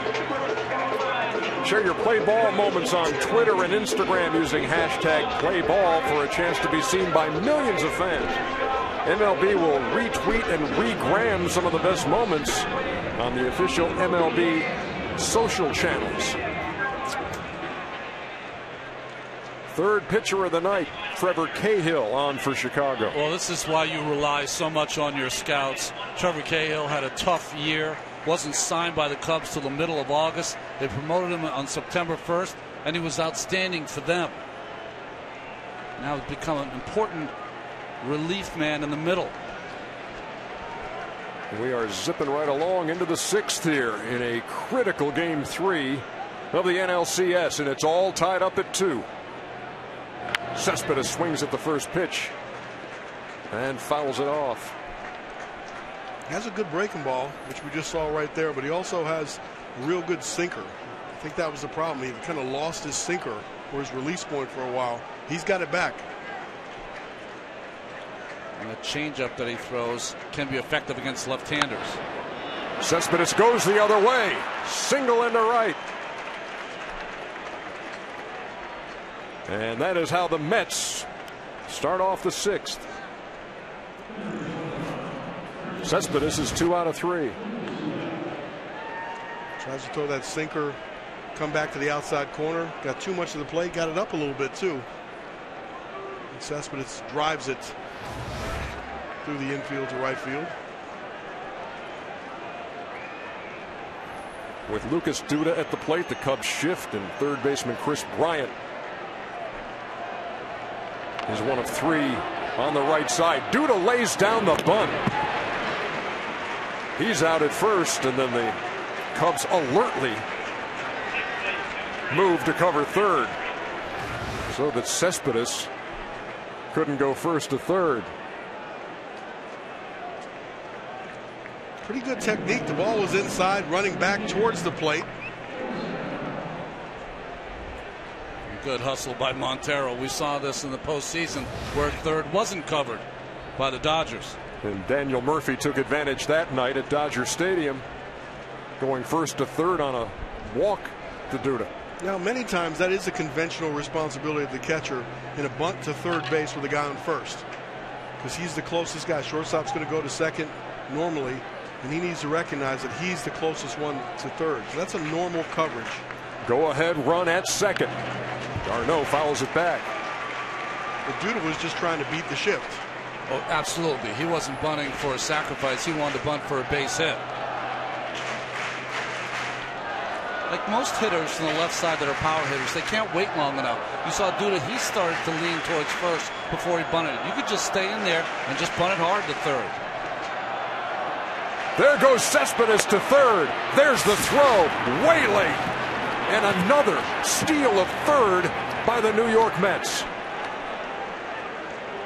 They only did that in the regular season 5 times, but that's the 4th time that that's happened here in this series. We saw Granderson the other night. Cespedes a huge jump and in there easily. Again, we see a lot of throws over to first base. For a team that is not known for their stolen bases, they've added it to their arsenal in the playoffs. Now a fly ball gives them the lead.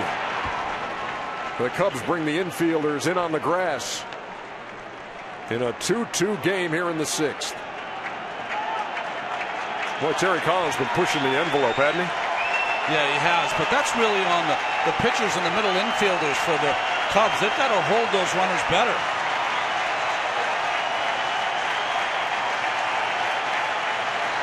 No balls, 2 strikes to Darno.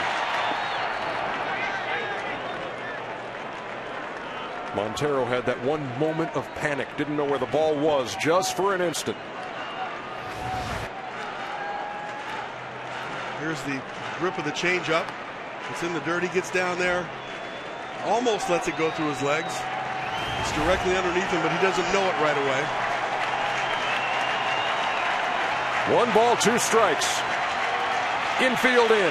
Darno at the plate. To third. Booted by Bryant, who gathers and throws him out. Cespedes stays at third.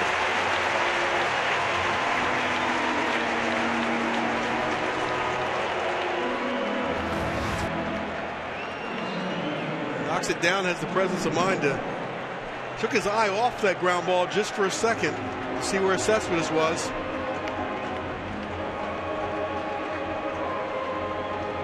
But then gathers himself, knows he has enough time, and makes a strong throw to first base. Well, Chris Bosio's got to come out here because they've got to go over some strategy. You've got Cespedes at third base. You've got Conforto up, the left-hander. Do you walk him to face Wilmer Flores, the right-handed hitter? If he's out there, I would say that they're not. They're probably going to try to go after him, but with slow stuff.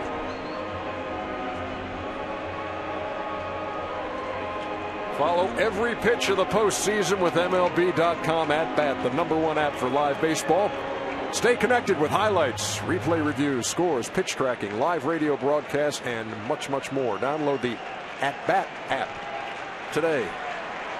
You wouldn't go out there and ask Cahill for the option. You want to pitch to him or not? You think that decision is made by Madden? Yeah. Sure. 2 outs now here in the 6th. Tying run still 90 feet away. Conforto against Cahill. 0-1. Only problem you have here for Cahill and Montero is Cespedes is getting so far off the line at third. Anything in the dirt that gets away from Montero, Cespedes could steal a run. And Cahill matches up well against righties and lefties. He gets them out almost equally as well. Fooled him 0-2.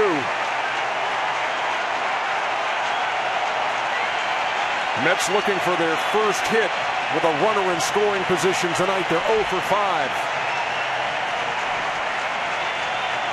And the screaming Cubs fans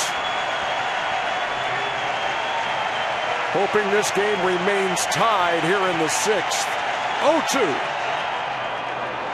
in the dirt, but Montero keeping it in front. That's one of those plays you're talking about. Ordinarily, you might not have a chance to score. If that goes down the first base line, he's definitely gone. When the ball comes at you to third, you can't get a read of how far it's away. And so you think it's right there close to him, but it's deceiving. You can't really tell how far the ball is bounced away when it's coming at you.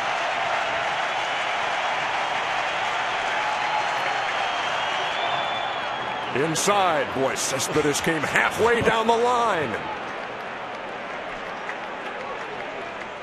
Montero's working really hard back there to block this.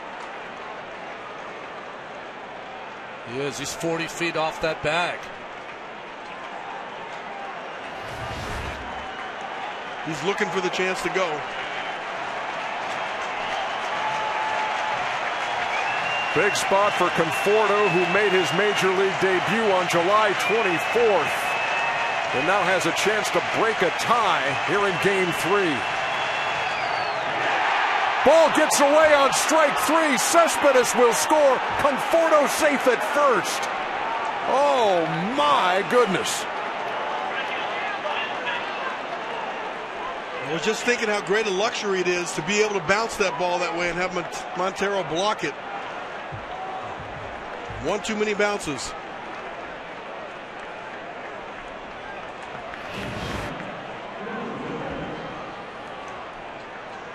Swing and a miss. Cespedes walks home. Conforto gets down to first.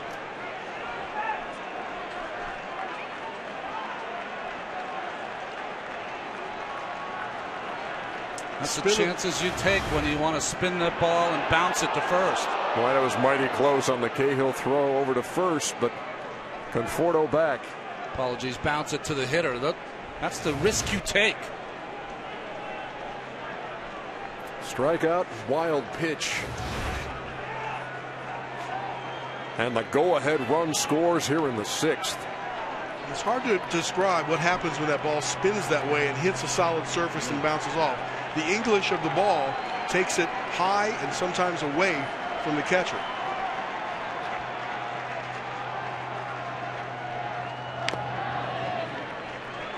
Fouled away by Flores.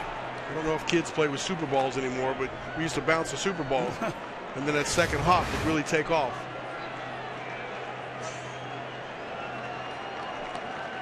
Almost 24 miles an hour.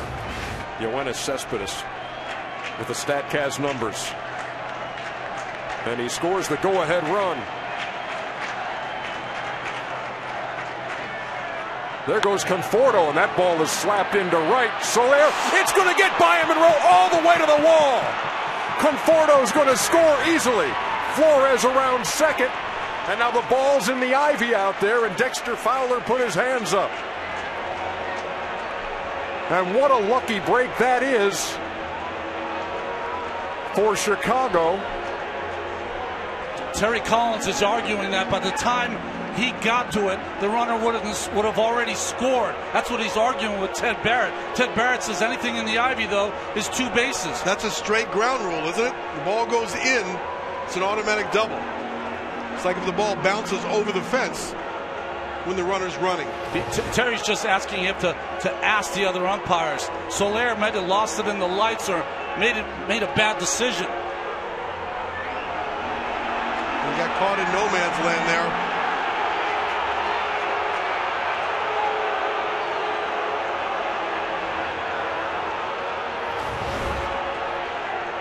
That's using the ground rules to your advantage there, isn't it? And managers will tell fielders, if that ball gets in there at all and you can't see it, do not try. Put your hands up. Yeah, even if you can see it and it's stuck in there, it's still hands up.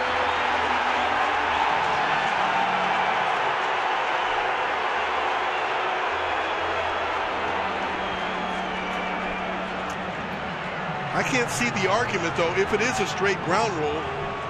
You know, maybe you'd want to consider changing that at some point. What he's making the argument is, as Soler doesn't make the play, is that, and I think rightfully so, Fowler could use the ground rule to his advantage. What Terry was asking was for Ted Barrett to talk to the other umpires, and maybe they could come to a group decision, but it's a straight ground rule. So it's still a 1-run game now. Runners are at second and third, and here is DeGrom. High and away by Cahill. And that's the deal. It's the ground rule. Common sense, you look at it and say, well, obviously, this run's going to score. The ball's rolling to the wall. But it's 2 bags. And so Conforto back to third. 2 balls and no strikes to the Mets pitcher. We see it happen a lot of times, especially Camden Yards used to have a rubber warning track. And the ball would hit there and bounce right up into the stands. Guys would be running on the pitch, fast guys, you know they'd score, but you'd catch a break by the ground rule. DeGrom in the air to left. A little bit of a late start, but Schwarber makes the play. Looked like it was going to be a 4-2 game. The ivy was kind to the Cubbies.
Well, that was one crazy top half of the 6th inning. We move to the bottom half.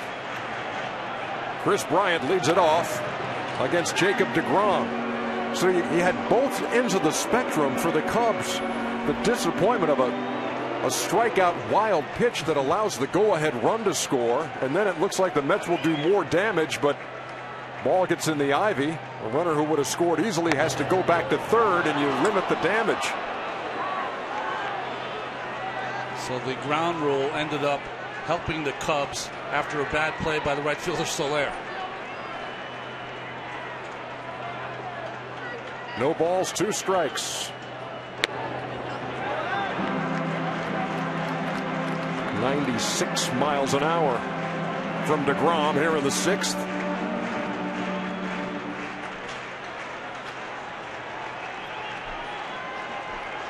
Bryant 0 for 2 with a strikeout.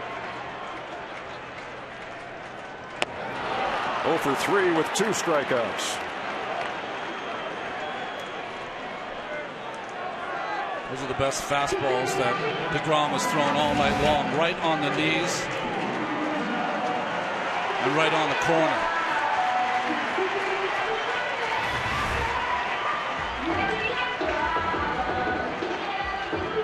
Game plan was to use a lot of breaking balls and changeup, but he stuck to it. Good first ball hitter though here with Anthony Rizzo. Watch Rizzo on the first pitch.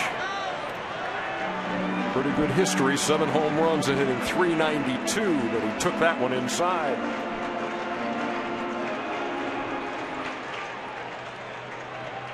He's 1 for 2, had a first inning single. That was pretty. Ball and a strike.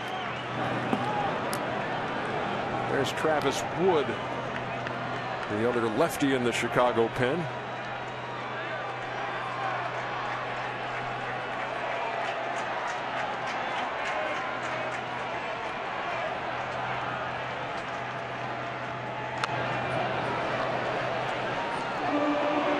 I'm wondering if you could change the ground rule. I'm still thinking about that. Make it like fan interference. Fan interference, the umpires can place the runner since it's a different factor here at Wrigley Field. How do you treat the ivy? Most of the time, it probably is a double when it goes in the ivy. In the air to center field, and Cespedes just shy of the track. 2 down. Sam, what you got? Okay, so we saw the ground rule in which Dexter Fowler raised his arms. Well, that's something that Mets rookie Michael Conforto worked on yesterday in the workout day. Here he is, his first time at Wrigley Field with coach Tom Goodwin, playing balls off the ivy. And he learned that, hey, if the ball gets stuck in the ivy, don't reach in for it. Just put the hands up. He said, my instinct would tell me to reach in, but nope, just the hands up, guys. Yeah, Dexter Fowler knew exactly what to do as he tried to track down that ball as Castro lines one into the glove of Conforto and left.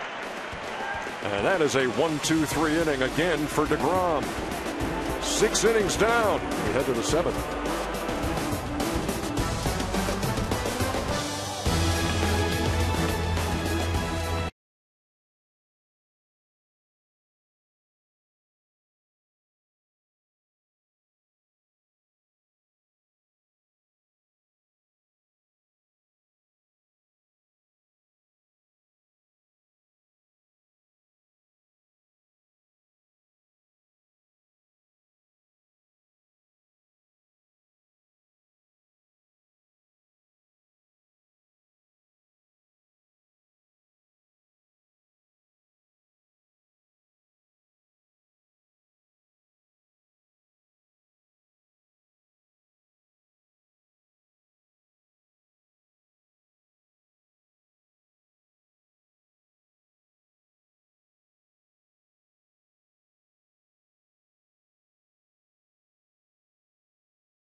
You to share your passion. Be a part of the Big Seventh. Post your photos and videos with hashtag the Big Seventh, and you might be featured on TV during Game 4 of the World Series. Right now it's Game 3 of the National League Championship Series. And the Chicago Cubs have gone to the pen again for Travis Wood. Travis Wood was outstanding in Game 2. Pitched 2 innings in relief of Arrieta. Struck out 4. Look at the opponent's batting average, 105 against them. Wow.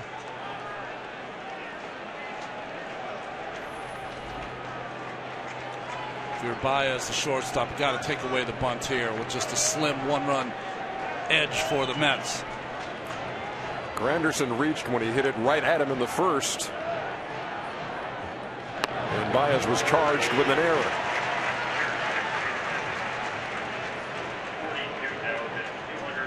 Granderson struck out in the third, walked in the fifth. And he leads it off here in the seventh. He shortened up as if to bunt, pulled it back. 0-2.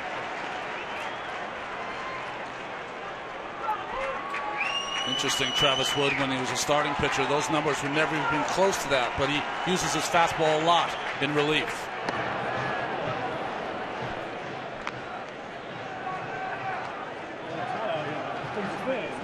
Justin Grimm up in the bullpen.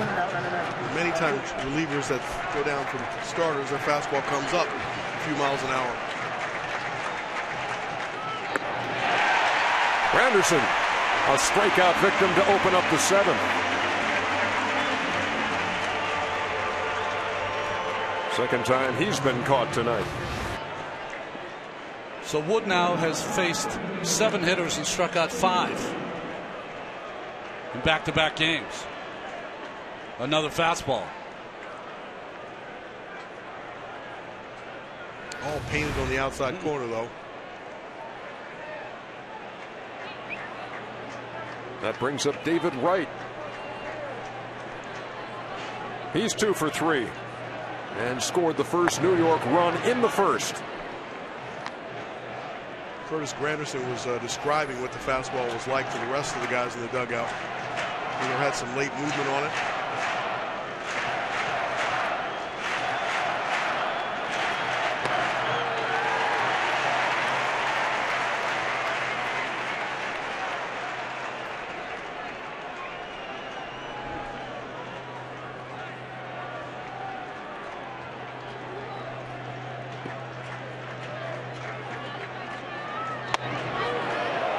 Tried to tie him up inside and missed.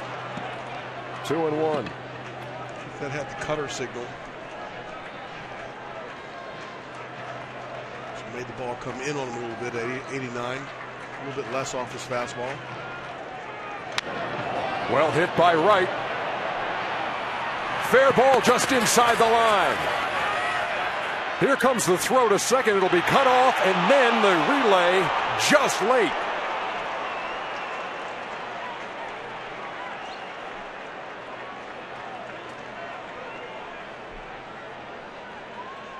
So Wright at second with 1 down. A look at tonight's playmakers presented by Chrysler.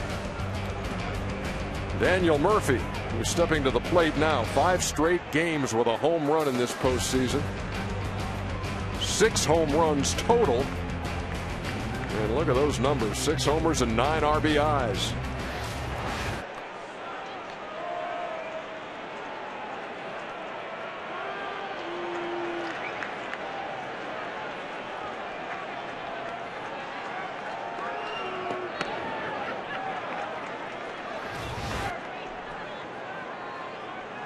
Just barely got in there.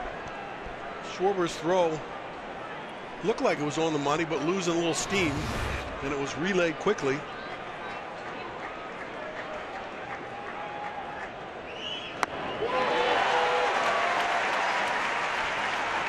Murphy cut through that 92-mile-an-hour fastball, and it's a ball and a strike. He was caught looking in the first, homered in the third, and grounded into a double play to end the fifth. He bats now with 1 down. David Wright out there at second. Travis Wood has seen enough stealing the third base to fake the second. Keep Wright close. Murphy hit 1 home run off left-handed pitching in the regular season. 3 in the post. 2 of those off Kershaw. The other off of John Lester. And he's behind 1-2 to Travis Wood. I'm trying to figure out why Travis Wood's fastball is a swing and a miss pitch.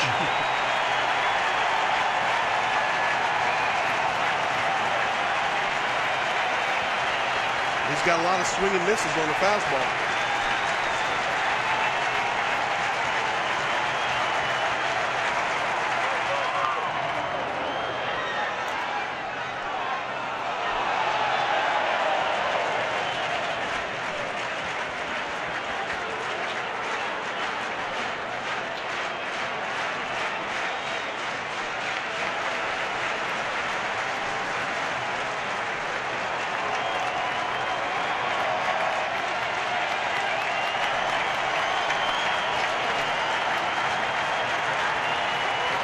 The 1-2 fouled back. Got Cespedes waiting on deck. Got Justin Grimm, the right-hander, loosening in the Cubs bullpen. As Wood tries to win this lefty-lefty battle with Daniel Murphy.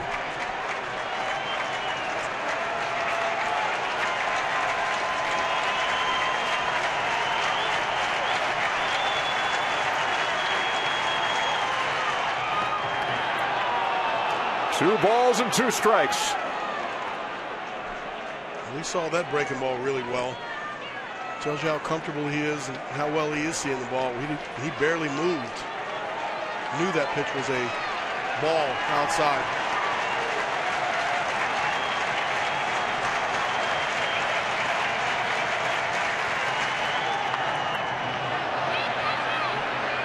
In the air and out of play.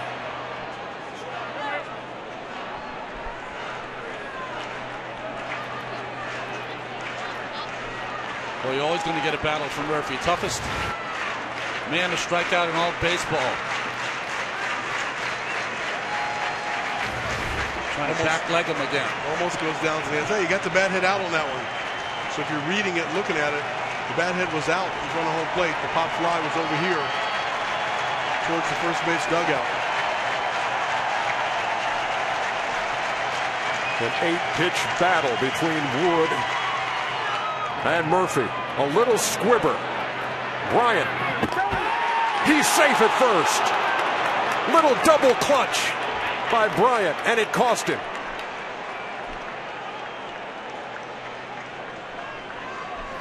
The cue ball right off the end of the bat that had some spin to it. And Bryant can't get it out of his glove cleanly.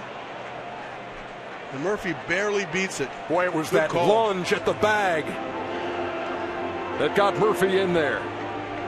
Well, they teach you that lunge doesn't get you there any quicker. Don't break up your strides. Get there on an even stride. And just the same way with going in head first. Now with replay, if going in feet, on your feet, there's no real advantage by going head first. You're not trying to steal a call anymore. Go through the bag as fast as you can, like a sprinter would go through the line. That's going to be all for Travis Wood, with Cespedes coming to the plate. The left-hander Travis Wood will depart, and Justin Grimm, the right-hander, will face a Cuban Missile Crisis when we come back.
form, and the accounts and descriptions of this game may not be disseminated without express written consent.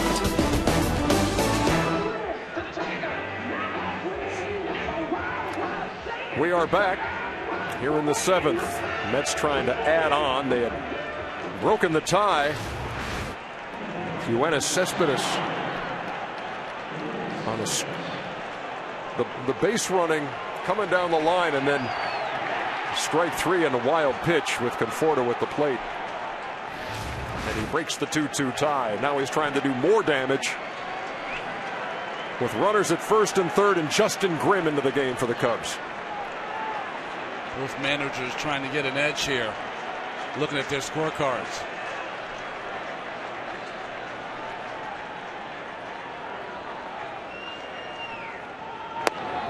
If you're looking at the stats, Cespedes versus Grimm, 1 for 5, and that one hit is a home run. Well, 62 appearances this season, career best 1.99 ERA. Grimm, good fastball, better breaking ball. David Wright, the runner at third, Murphy at first. That ball is belted to left. Schwarber back, cannot make the play. It's off his glove. Wright is going to score. Murphy into third. Cespedes at second. And it's a 2-run lead.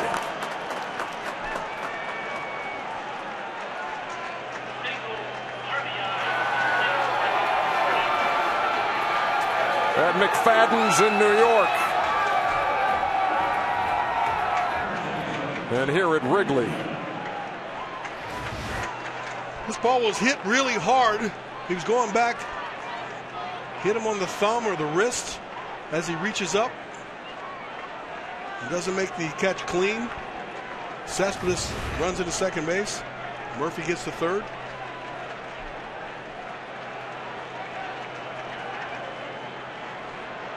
Here's Duda. Runners at second and third. That's a single for Cespedes. A run batted in. Went to second on the throw. Second RBI of the night for Cespedes.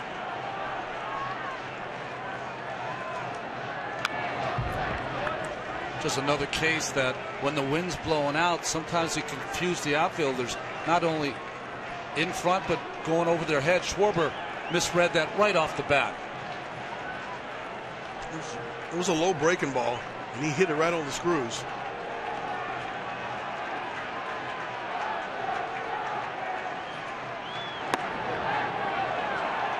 Duda takes in tight. 2 balls and 1 strike. Pedro Strop now loosening in the Chicago bullpen.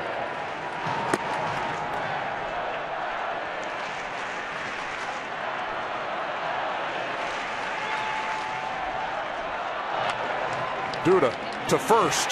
The throw to the plate is late. Murphy scores.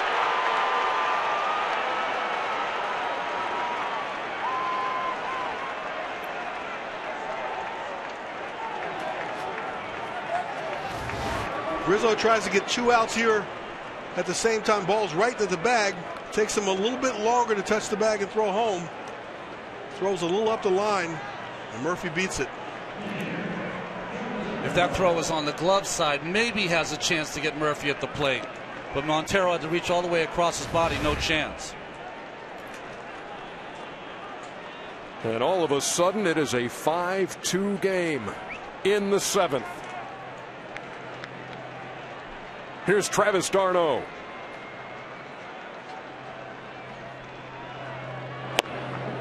Boy, the big loop in that grounder by Duda allowed that run to score. Murphy beats the wrap.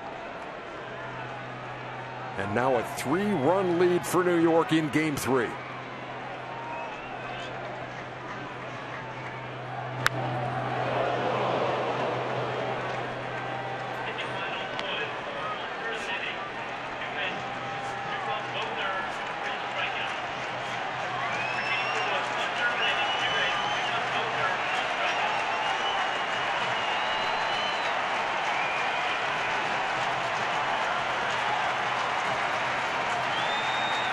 No balls, 2 strikes. Darno waiting. Cespedes leading from third.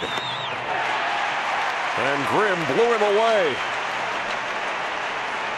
But the New York Mets tack on in the 7th. They stretch at Wrigley. Cubs down 5-2.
Cal Ripken. Jorge Soler fouls off the first pitch from DeGrom, and it is 0-1. Mets have taken advantage of some opportunities the Cubs have given them here. Well, they've had some plays to make, and they haven't made them, right, Cal? Yeah, I was thinking it's not a matter of breaks, I think. It's a matter of execution in that last inning. Schwarber had a chance to make that play. Bryant had a chance to make the play. And Rizzo, taking the out at first base, had a chance to make that play home. So it's not just necessarily bad breaks. It is a matter of execution. The 1-1 hit well to right center field. Granderson back. Makes the catch, 1 down.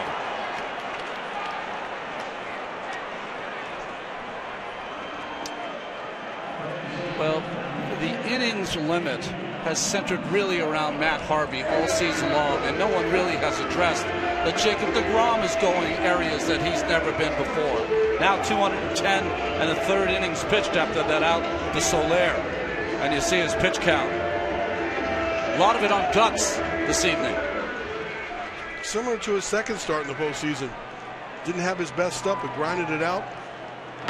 Threw a lot of pitches early, and then found it around the 5th, 6th, or 7th inning.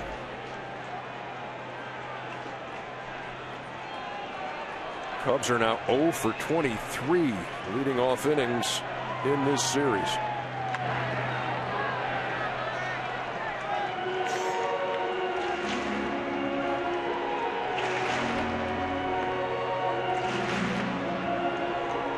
Cubs offense has got to be thinking, you know, we're getting close to Familia for the 6 outs.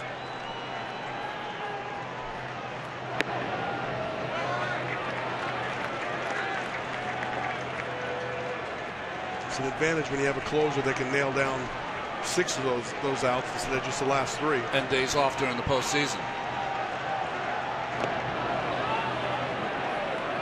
Count is 2-2 to Montero, who is 0 for 2 and 2 for 19 in the postseason.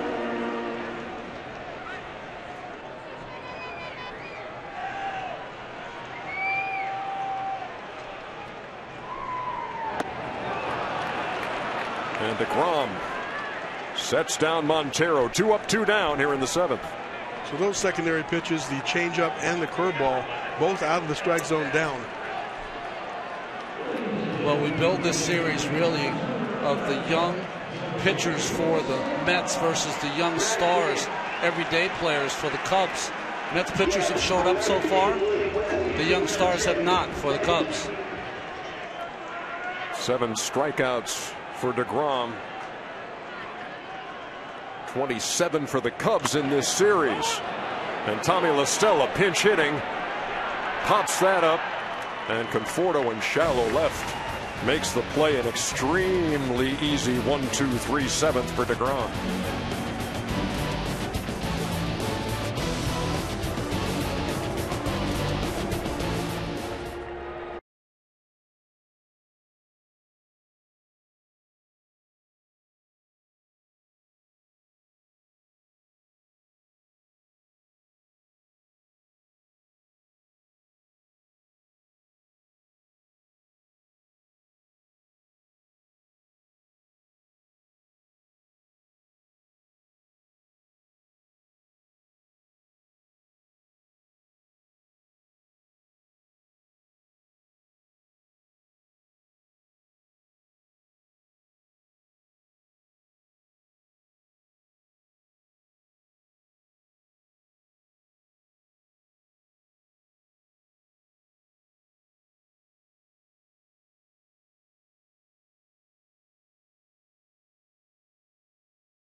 '15 National League Championship Series coverage on TBS is presented by Exxon and Mobil.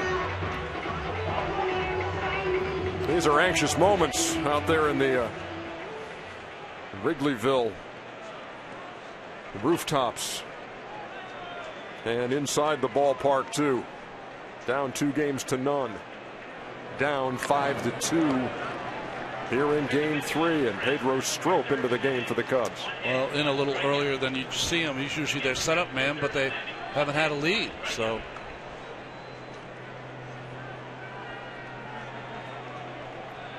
he's in his 8th inning slot, but just not it with a lead. Tommy La Stella stays in the game at second base, and Starlin Castro moves from second to short.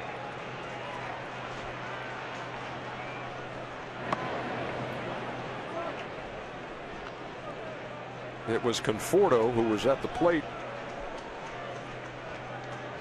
Struck out against Cahill, but the ball got away. Strikeout, wild pitch.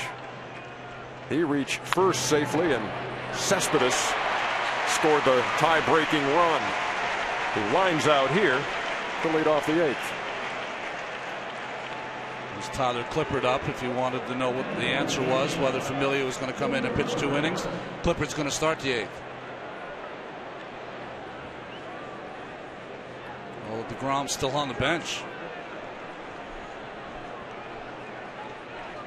That brings Wilmer Flores to the plate, and in that crazy 6th inning that did feature that strikeout and the ball getting away and the run scoring, it also featured that shot to right hit by Flores. Soler couldn't make the play. Ball got past him, rolled all the way to the wall, into the ivy, ground rule double, and prevented another run from scoring.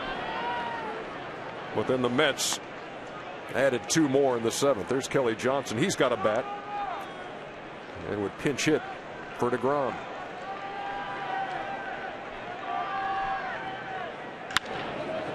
To first. Rizzo smothers it and flips for the out. Upcoming schedule presented by State Farm.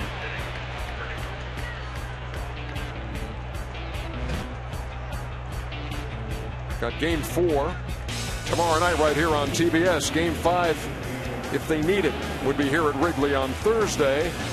And if we go to a game 6 or 7, they would be at Citi Field in New York this coming weekend, and they would both, of course, be on TBS. Kelly Johnson has numbers off a stroke, 3 for 5 with a home run. I wouldn't say it was ownership papers yet. He's on his way.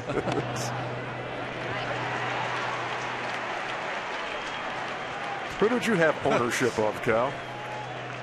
Can you say? They won't be embarrassed. They might be. And they probably already know. I think the guys I had ownership of then turned around and owned me for a while. Then he had to get it back. Hey, that was quite the play down there by Mark Wagner, the umpire on the left field line. That was a hot shot. Happy to get out of that replay office in New York and out here on the field.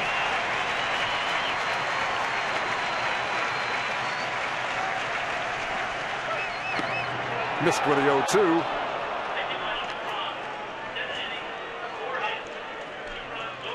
So DeGrom's night is done, and he gutted it out.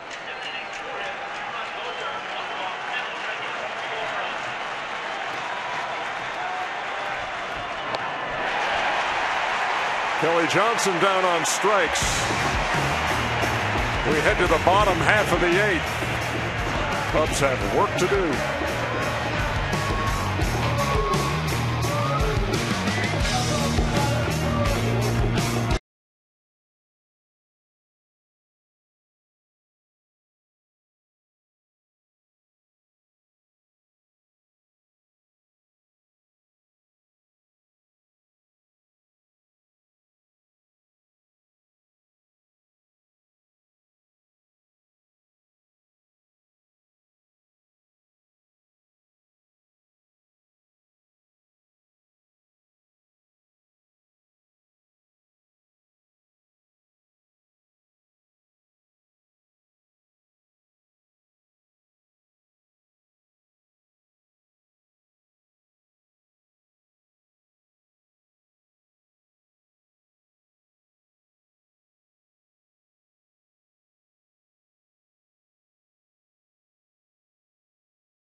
falling here at Wrigley as we head to the bottom half of the 8th.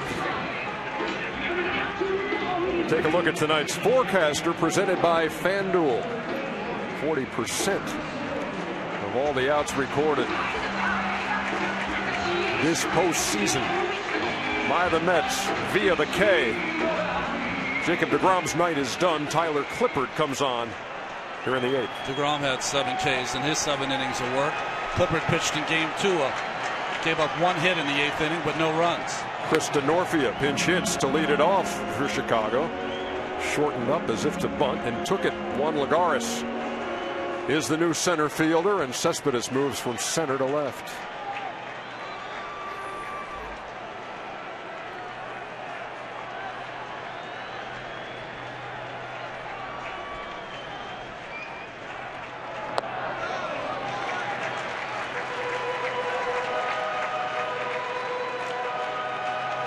Fastball, curveball, changeup. Changeup's is Clippard's best pitch.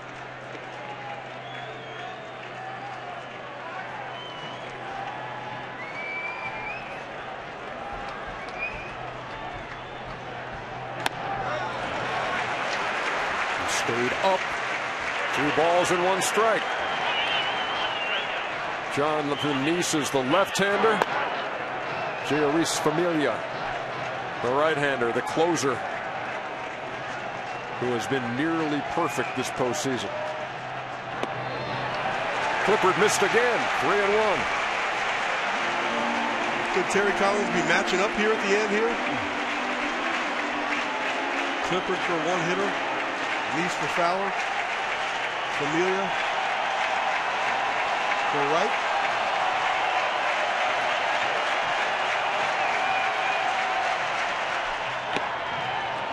Count full, 3-2. I think Clippard is in this inning unless they get to Rizzo and some damage can be done. Nice faced Rizzo with his only relief appearance in this series and struck him out.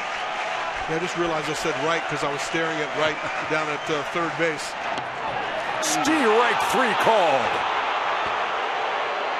Denorfia caught looking to open up the 8th.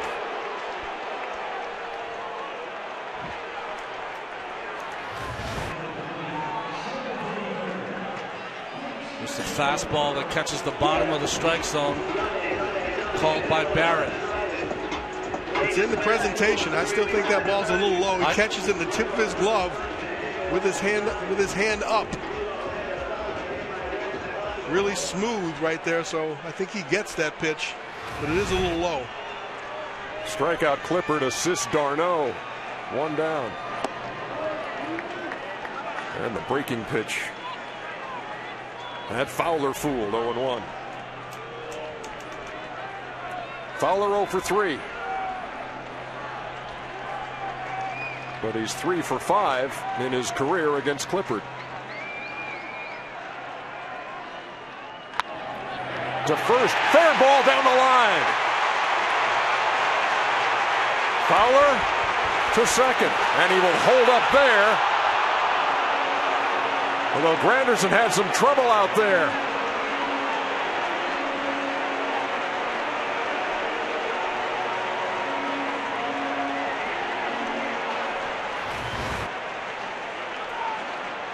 Ball's hit sharply right down the first baseline. Ooh, just out of the reach of Duda. Amelia moves his glove and hat.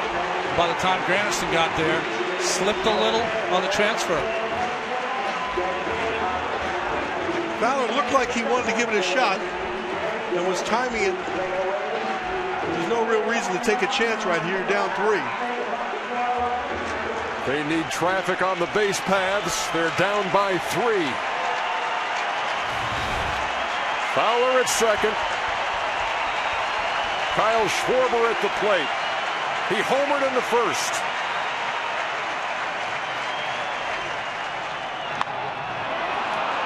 Popped him up. Flores there for the second out. And then they bobble the ball as they try to throw it back in. Cespedes and Flores colliding. But 2 down. Ball must be getting slippery out there.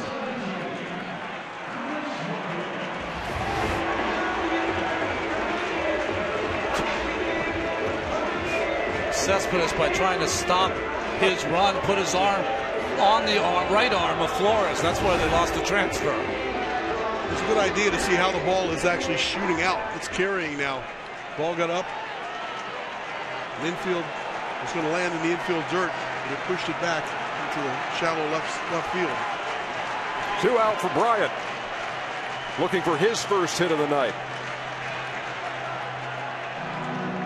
Flight out to right his first time, struck out in the 3rd and the 6th against Jacob deGrom. deGrom trying to win his 3rd game of this postseason and give the Mets a commanding 3-0 lead in this series.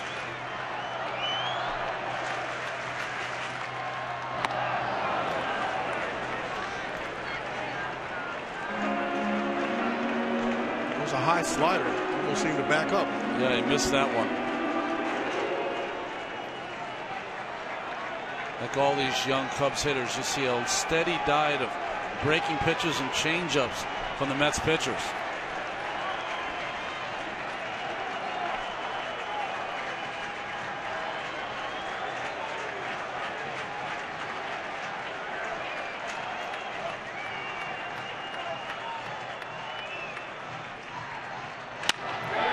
The 0-1 hit to center.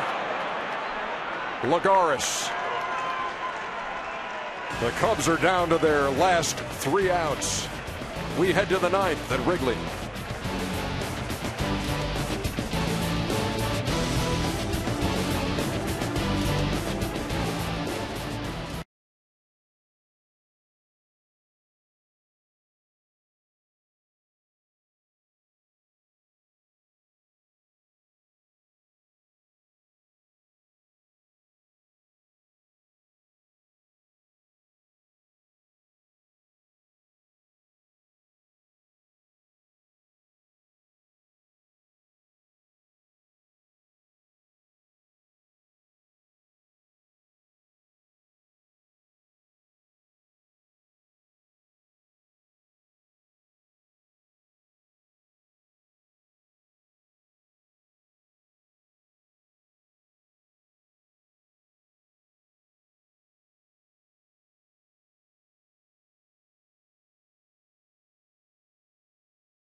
Aerial coverage provided by Goodyear. Everything Goodyear has learned making tires that go the distance inspires what they roll into yours. Goodyear, more driven. We are in the 9th inning. And here at Wrigley, desperate times in game 3 as they trail by 3. Hector Rondon on. Well, had his career best 30 saves this year as he became the Cubs closer. Here just trying to keep it at a 3-run deficit.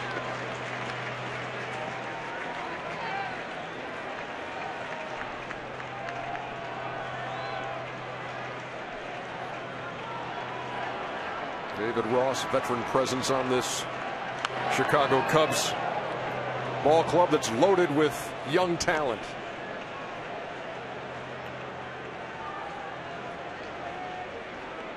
But so far in this series, it's been the New York pitching which has been in control of the Chicago hitters.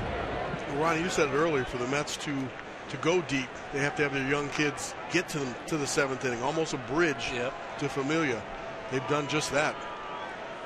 I mean, when you watch, there's Syndergaard there, you watched early in this game, you never thought that DeGrom would be able to even go 5 or 6. But pitched 7 innings, and after the home run to Soler, retired 11 in a row. Which is also the way he finished off Game 1 against the Dodgers.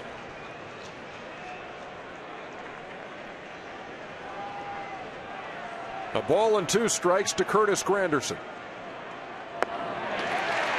And for the 3rd time tonight, Granderson goes down swinging. Upcoming League Championship Series schedule.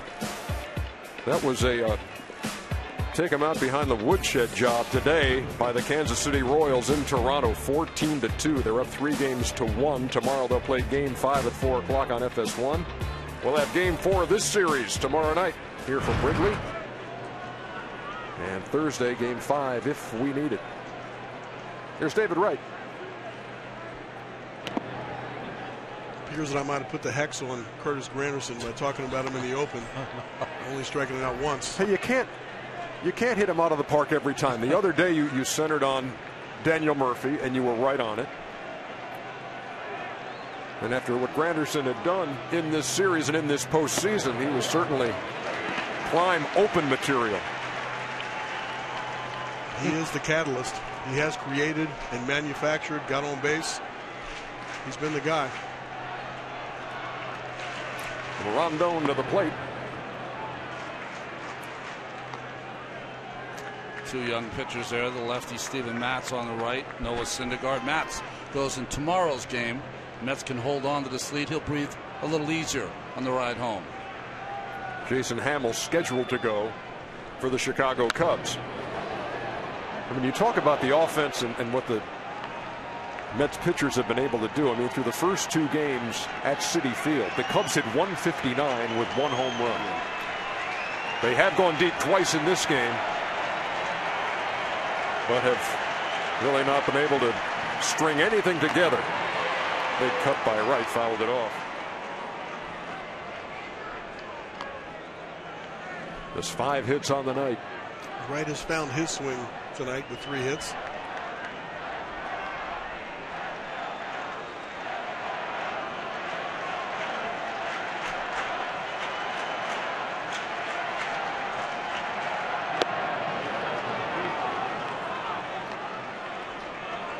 Saw Terry Collins. You see Joe Madden.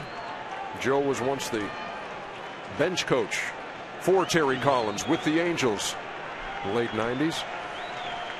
Joe saying the other day, always be indebted to Terry Collins for giving him that opportunity at the major league level. And it paved the way for the job in Tampa Bay. Ball in the dirt. And a high bounce back to the screen.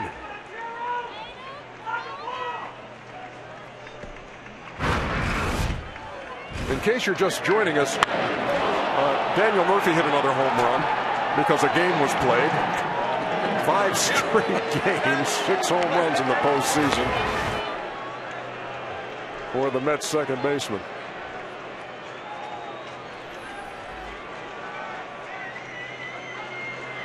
Boy, getting into Carlos Beltran territory. One of the greatest postseasons of all time.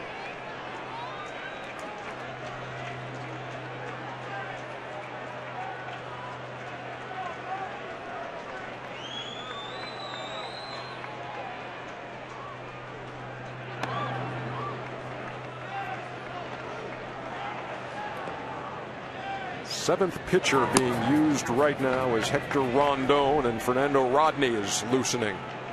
Well, Joe Madden's got to have Rodney up because you can't have Rondon throw too many pitches in case you need him for tomorrow night's game.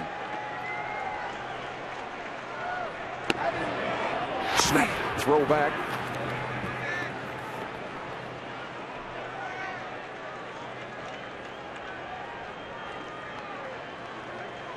A 1,000 words.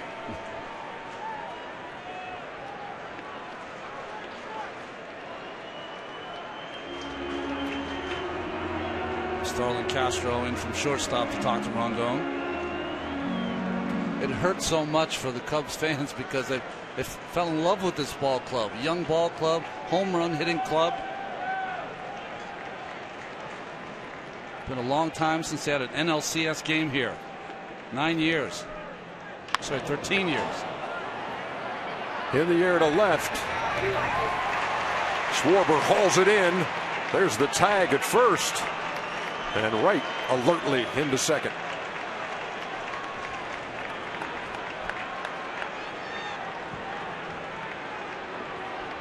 Made up his mind he was going to challenge Schwarber's arm.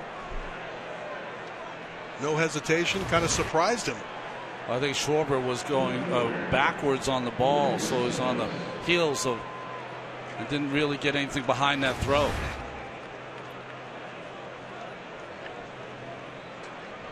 And so Wright in scoring position, trying to give the Mets a chance to tack another one on before they head to the bottom half of the ninth.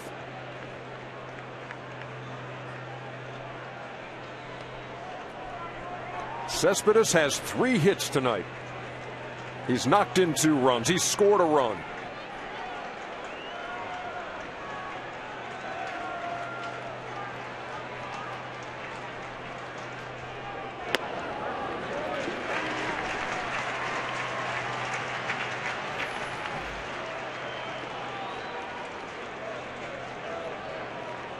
Cespedes is a very good mistake breaking ball hitter. You leave it a little up, he can put a charge into it.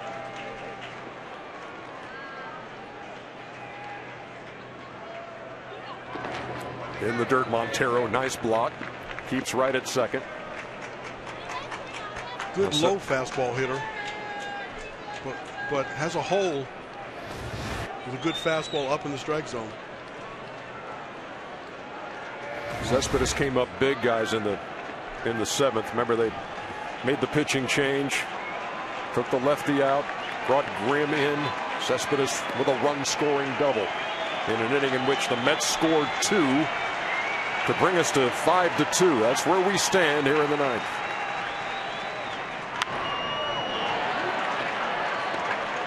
Gonna get out of the inning with that. Fowler. That does it for the Mets in the 9th. Cubs are down 3. Last rips here in the 9th.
The 2015 National League Championship Series coverage on TBS is presented by Exxon and Mobil.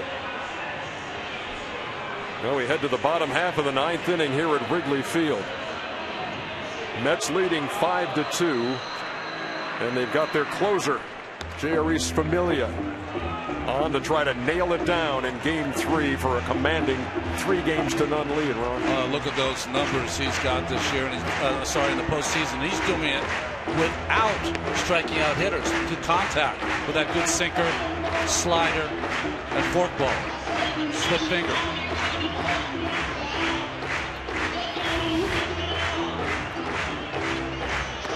Rondon taking out some frustrations in the Cubs dugout. That's no Zambrano, I'll tell you that.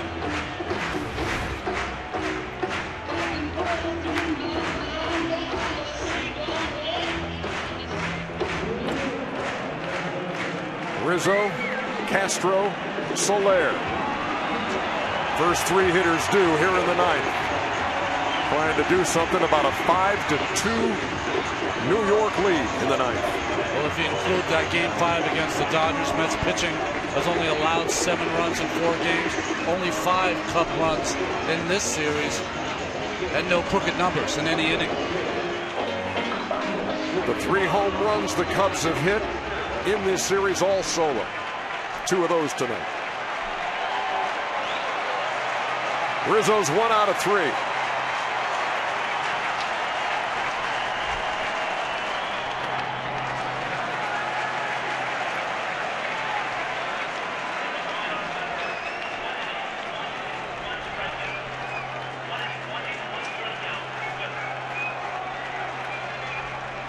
One ball, no strikes.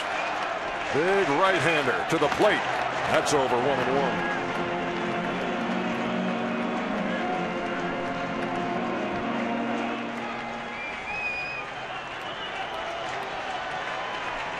Familia has picked up the save in each of the first 2 games of this series, trying to do it again here at Wrigley.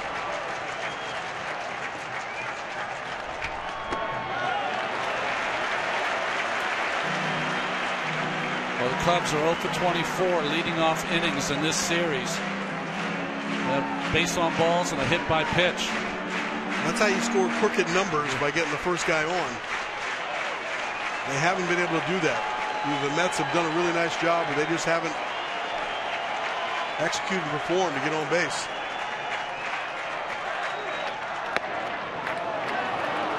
Two and two.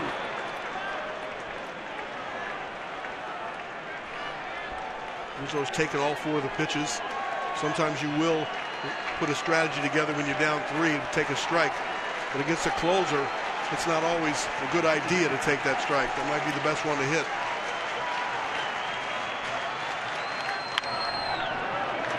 Ronnie, you brought up that number about their futility leading off innings. The guy who drew that walk and was hit by that pitch is the guy at the plate right now, Anthony Rizzo.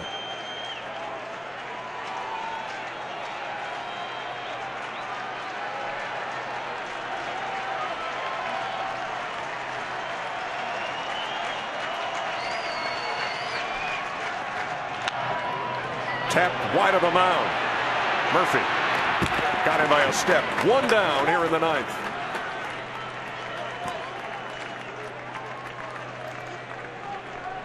You know what happens when this game is done? Boom, the postseason show on TBS presented by the Lincoln Motor Company.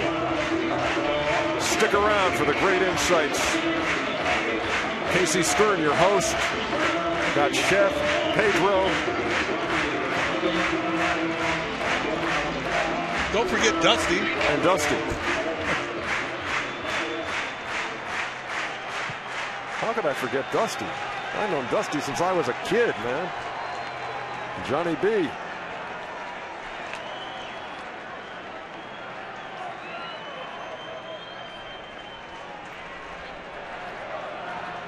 Looks like the rain's coming down a little harder now. Starlin Castro. Right you are, Iron Man. It is.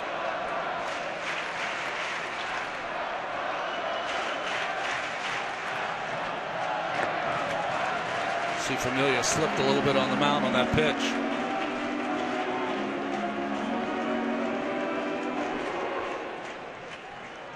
And the clay on the pitcher's mound and the batter's box, sometimes it gets a little moisture. Since it doesn't soak in, it lays on top to make the top layer just a little slippery.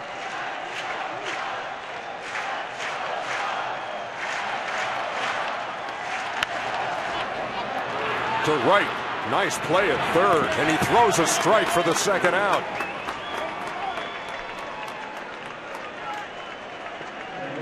Again, Familia getting it done with contact. Ball on the ground. Nice job by Wright. Reads it, comes down, plants, gets rid of the ball quickly and accurately. Made some good defensive plays in this series. And today could go along with his 3 hits. Now here is Jorge Soler, who went deep in the 4th, solo shot, tied the game at the time. And he's the Cubs' last hope here in Game 3.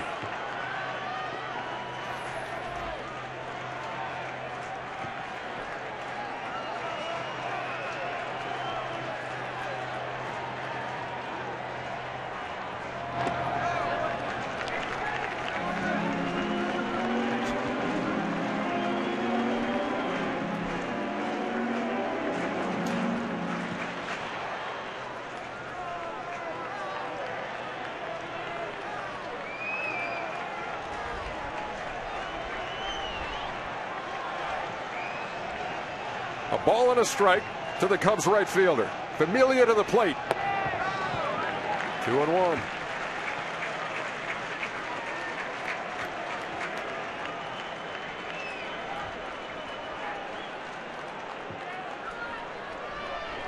Seems to have a pretty good fastball tonight. All the work hasn't taken away from his velocity. Again, those off days in the post really help the relievers. Sometimes get your starters an extra day.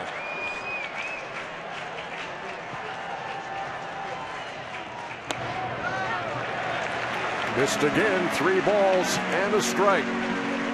Steady rain continuing to fall here at Wrigley. So at 93, you might think that that was a fastball, but that could have been a split.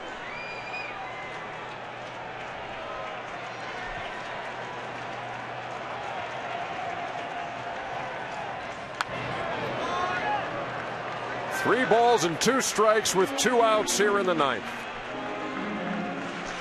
Jacob deGrom in line for his 3rd win of this postseason. Familia did exactly what you're supposed to do in a 3-1 count. Challenge him. Not that easy, though, with the rain.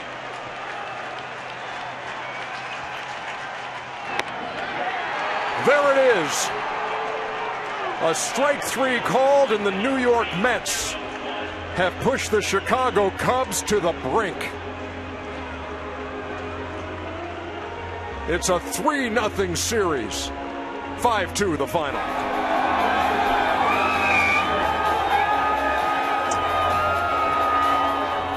Well, the Cubs are now 0 for 25 when leading off an inning. Cespedes with 3 hits. Wright with 3 hits. Murphy, another home run. Yeah, the Mets 2-3-4 hitters tonight. 8 for 14 with a home run and 3 RBIs. That's getting it done.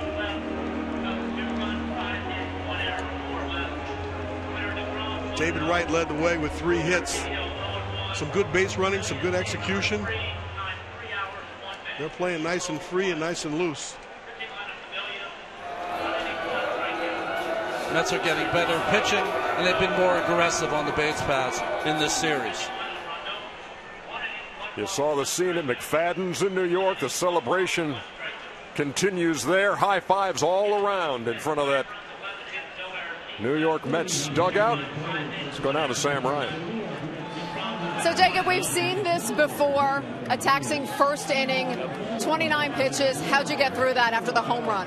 I just noticed they were sitting on fastballs, and I had a tough time locating it again, but I kind of talked to Travis after I got out of that, and I said, hey, we got to mix it up early on. And he did a great job hanging with me in there, and, you know, I wanted to keep us in there and just let the guys put up some runs.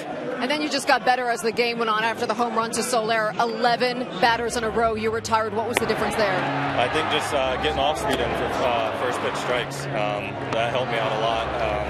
And I told Travis, and I think every hit was on a fastball, so they were seeing that pretty well, so I went away from that. We saw this in Game 5 of the division series. When you can work yourself out of jams, out of a high pitch count inning, what does that do for your confidence going forward? Yeah, it does a lot. It's not fun to have a first inning like that, especially when we put up a run there. And, the last thing I wanted to do was go out and give it up. But after that, I just tried to settle down and just tried to get early outs. So now this is your third win of the postseason. Still some work to do, but this team is one win away from going to the World Series.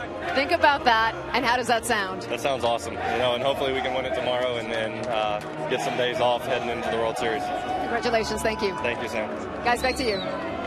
Thank you, Sammy. The Mets, when they scored 4 runs or more in the regular season, were 70-12.